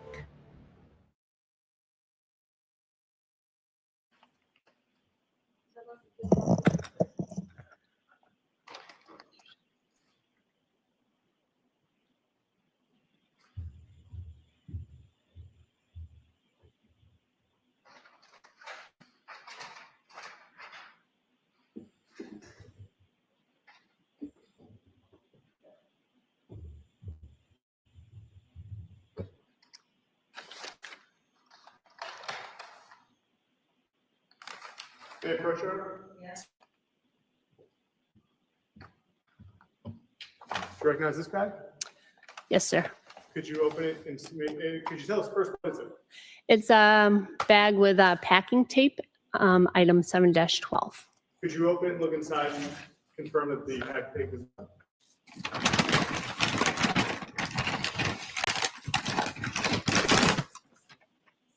And does that appear to be the pack tape that you found at in PVD at the trash site that night?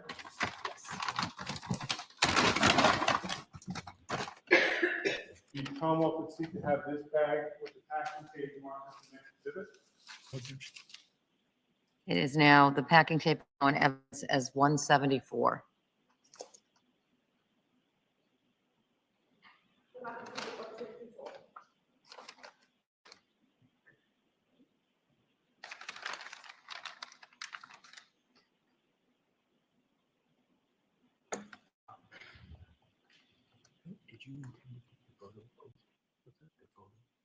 Oh, I think. Someone, could you put that down? Thank you. Your Honor, may I approach? You may.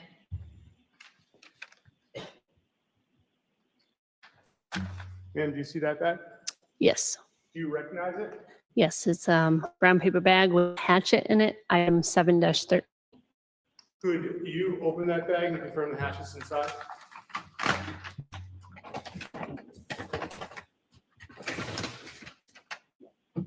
Could you please put the hatchet back inside? Could you put the hatchet back inside? And that's the same hatchet that you saw that you retrieved from the trash station at PVD that night? Yes. Commonwealth would seek to have the bag with the hatchet marked as the next exhibit. Any objection? The hatchet is in evidence as exhibit 175.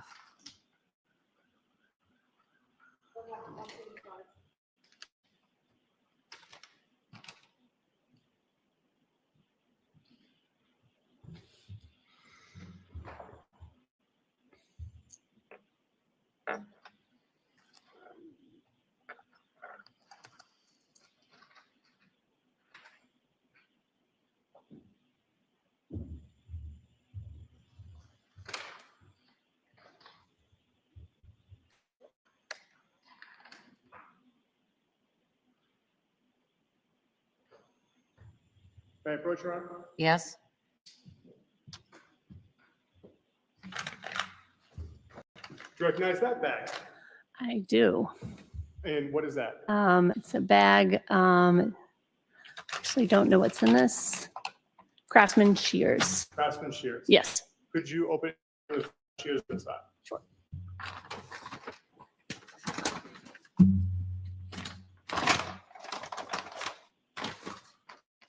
Thank you. Are those the Craftsman shears you saw that night in Peabody? They were.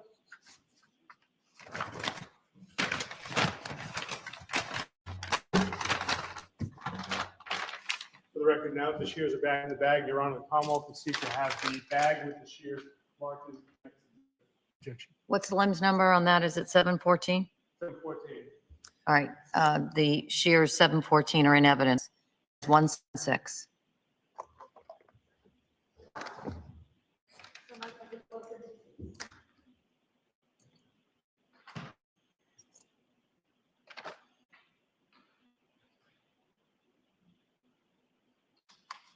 May I approach one more time, Your Honor? You may.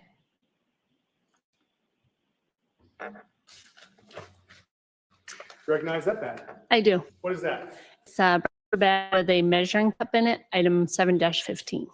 And could you open that bag and Is that the measuring cup you saw that night, David? Yes. Tell them we'll seek to have the bag with the cup now back inside. Number 715. 715, the measuring cup is now in evidence at 177.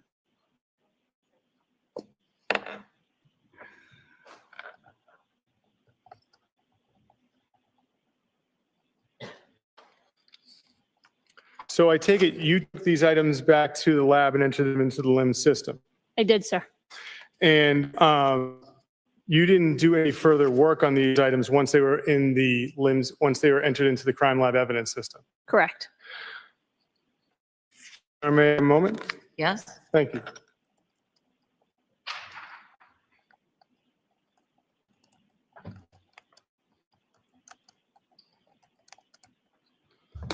On the measuring cup, there was some dark powder.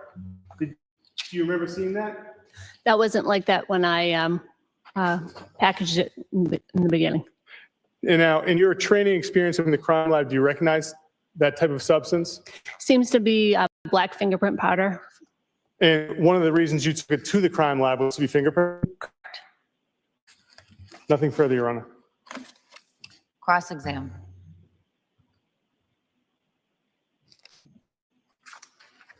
I have no question. All right, the witness may step down. Thank you very much. Thank you.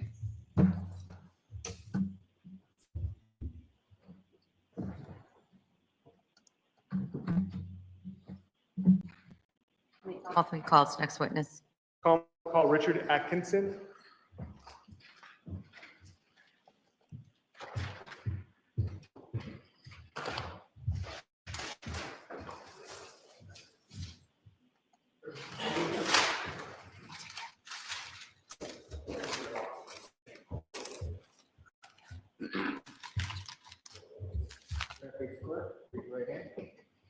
Do you solemnly swear or affirm testimony that you're giving the cause now and hearing to be the truth, the whole truth, and nothing but the truth, so help you God?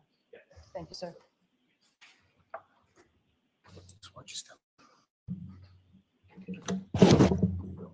You may proceed. Thank you, Your Honor. Sir, could you state your name and spell your last name for the record?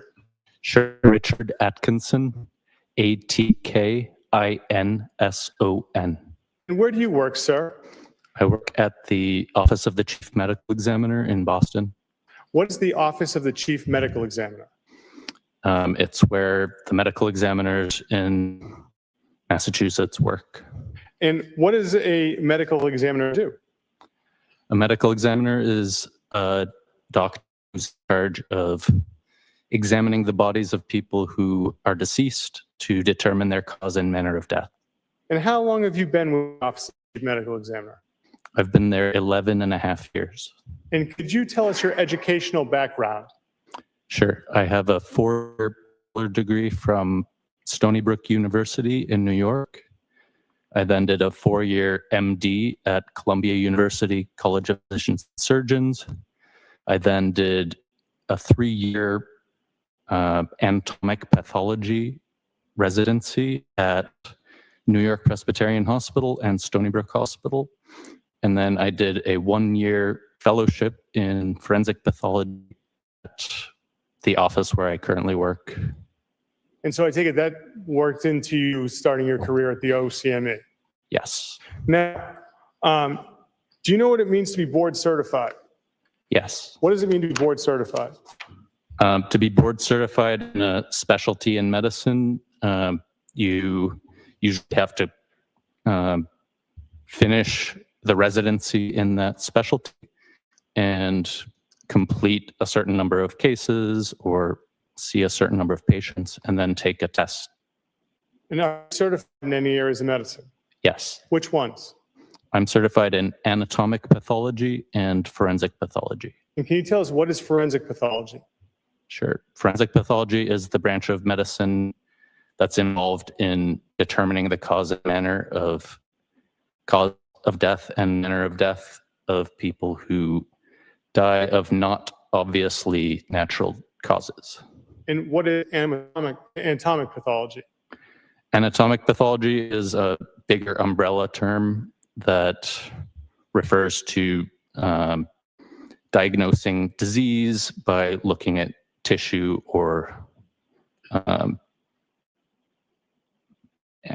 blood samples, that kind of thing.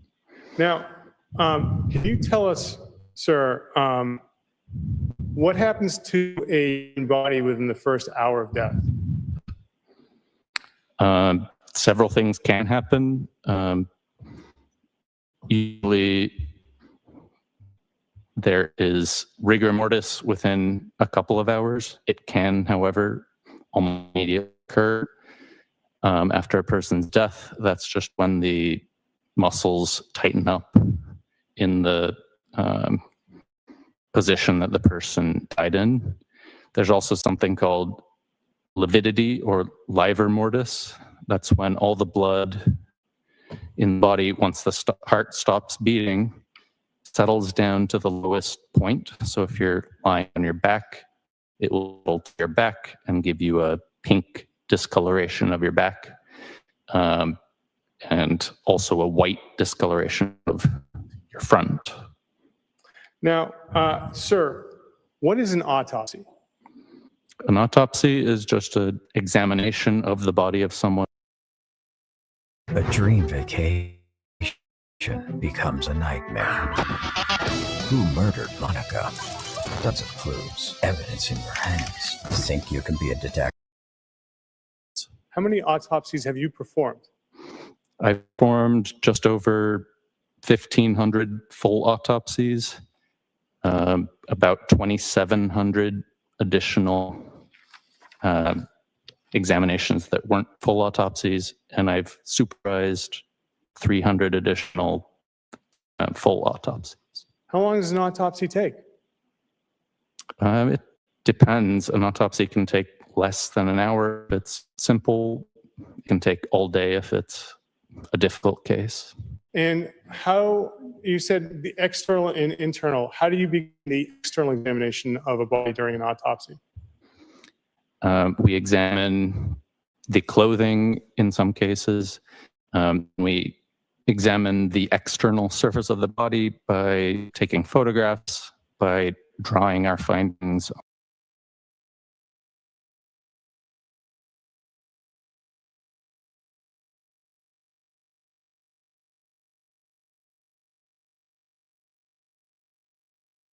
on a body diagram, and just looking for signs of injuries or disease that have led to the person's death.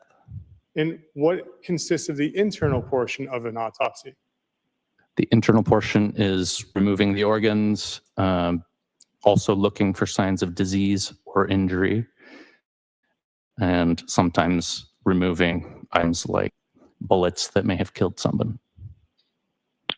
And when doing an autopsy, I neglected to ask this, but I imagine there's a facility at OCME that you do this in. Yes. And can you just tell us, like, what do you have as far as tables to work on for patients? The table that the decedent lies on? Yes. It's a metal table with raised edges. And what do you wear when you perform an autopsy? I wear a lot of protective equipment, a full Tyvek suit, extra sleeves and an apron over that, a mask and face shield, 3 pairs of gloves. And when you do an autopsy, what attempts do you make to get access to distant medical records? We make every attempt we can to access their medical records. In Massachusetts, the law is that we're entitled to them in Massachusetts. So, and when performing an autopsy, what samples do you take from the body during an autopsy for further analysis? We take fluids and sometimes tissue for toxicology testing. We also take it sometimes for DNA testing, for looking at under the microscope, various different things. And can you tell us what histology is? Yes. What is histology? Histology is the study of tissue by looking at it under the microscope. And how many times have you ever testified in court before giving your medical opinion? Yes. Now, On January 10th, 2023, did you have the opportunity to seize items taken from a trash facility in Peabody? Yes. Where did you do that? At the Office of the Chief Medical Examiner in Boston. Why were you examining items opposed to, well, why were you examining items at the OCMA? Normally, we're not involved in examining items, just bodies of people. In this case, the objective was to determine whether there was any human tissue on these items. I may have a moment, Your Honor. You may. Thank you.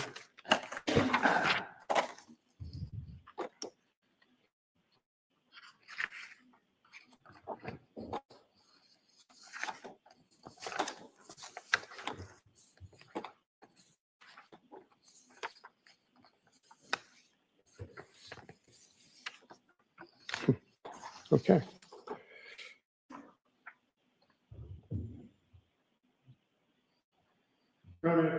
You may. Doctor, you recognize this image? Yes. And what is this an image of? This is an image of several pieces of blue and white carpet that I examined. Commonwealth would seek to have this image marked as the next exhibit, Your Honor. Any objection? No objection. I see that? Yes, I apologize, Your Honor. Thank you. Yes.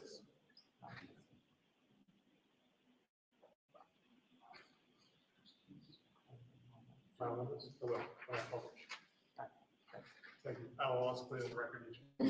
Yes, so for the record, what's the JPEG number of 178 that's now in evidence? It's PC 1101.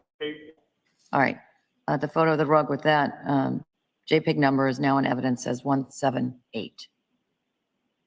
I may Commonwealth publish. You may. Thank you, Your Honor. Let's go. We have PC 110181.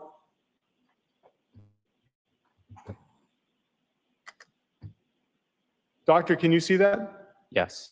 So, Doctor, can you tell us what are we looking at here in this image? There were 7, though some of them are not in the image, 7 pieces of rolled up blue and white carpet with stains on them, and the pieces of debris that you can see just above the ruler were also present on some of the pieces of carpet. And who places the ruler there? I do.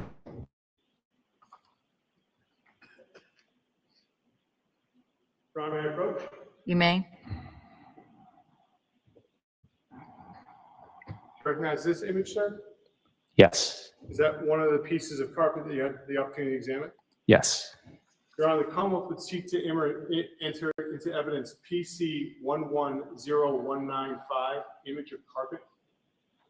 Any objection? That 110195 is now in evidence as 179, photo also of rug. And may the Commonwealth publish, Your Honor? You may. We have 110195. So, Doctor, is this one of the carpets that you had the opportunity to see that night or see that day when you were at OCME? Yes. And that ruler, did you place it there as well? Yes. And Doctor, do you have an idea of what the aggregate measurement of the carpets were together? No, I don't think I recorded that.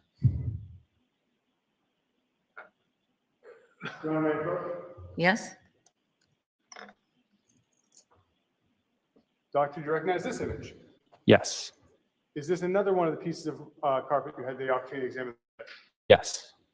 Your Honor, the Commonwealth would seek to enter in PC 110198, second image of carpet. No objection. The photo of the rug 110198 is now in evidence as Exhibit 180.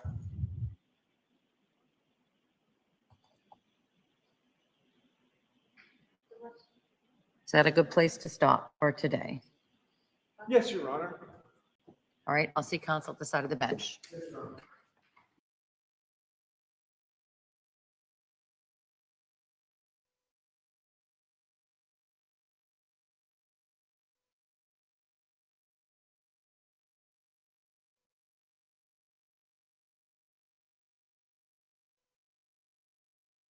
Court is on a short break.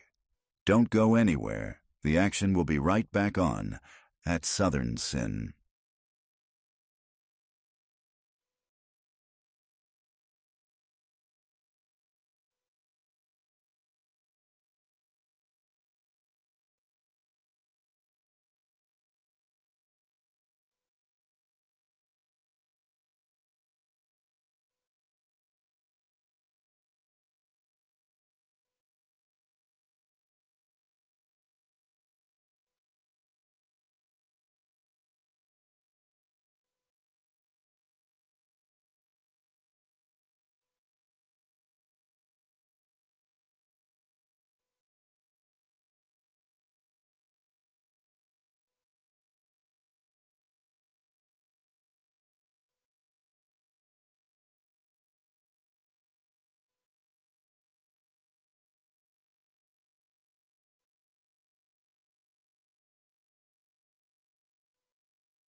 I always like to check in with the lawyers, particularly, I check in with them, as you've seen, at the end of every day, but particularly at the end of the week, to take stock of where we are right now in the case and to give you my best estimate. It's only that, it's the best estimate. The case has been moving in quite efficiently. I think when I impaneled you, I told you that we expected 3.5 to 4.5 weeks evidence. I don't think it's going to go that long. My best estimate at this point is that the evidence in this case will be concluded within a total time frame of 3 weeks. For senior women who keep going strong, discover lightweight, all-day comfort in your new wardrobe savior. 1. Instant lift, ultra-wide straps and band pull your shoulders upright and lift your bust up to 3 inches. Fixed cuffs and inner slings for the perfect round shape. 2. Smooth shaping. Super wings smooth away underarm and back bulges. Confidence comes easy. Layer it under your favorite top or wear it solo. 3. Secure comfort. Soft, stretchy, durable, and breathable. No more slipping straps or constant adjusting. This bra is a gift for women who never compromise on comfort. The biggest sale of the season is on. 50% off today. Stock is flying. Grab yours before it's gone.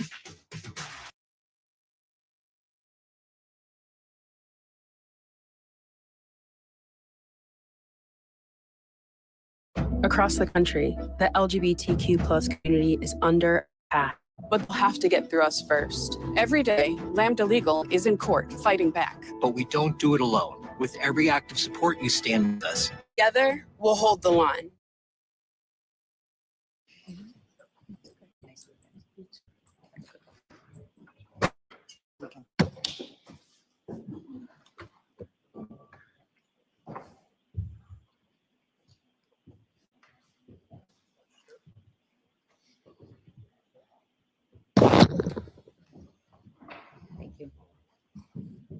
Your Honor.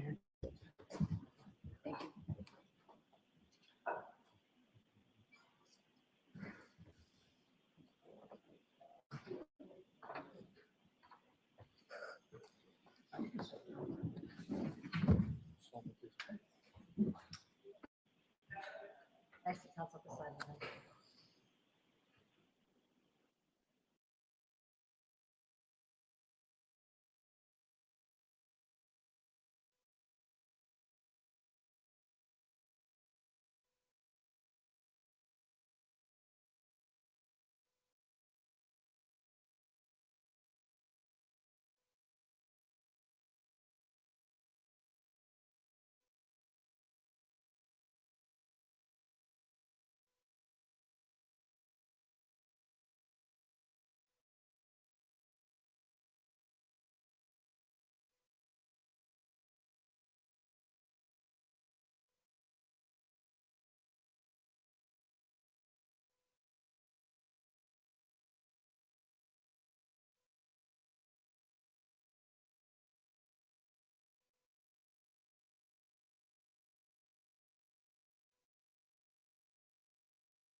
Court is on a short break. Don't go anywhere. The action will be right back on at Southern Sin.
I didn't ask you over there, but I assume based on our last little bit, anything Commonwealth needs to address with the court before I get off the bench? And same to the defense. No, Your Honor. Everyone have a nice weekend. Thank you. Subscribe to at Southern Sin and hit the bell for when we go live.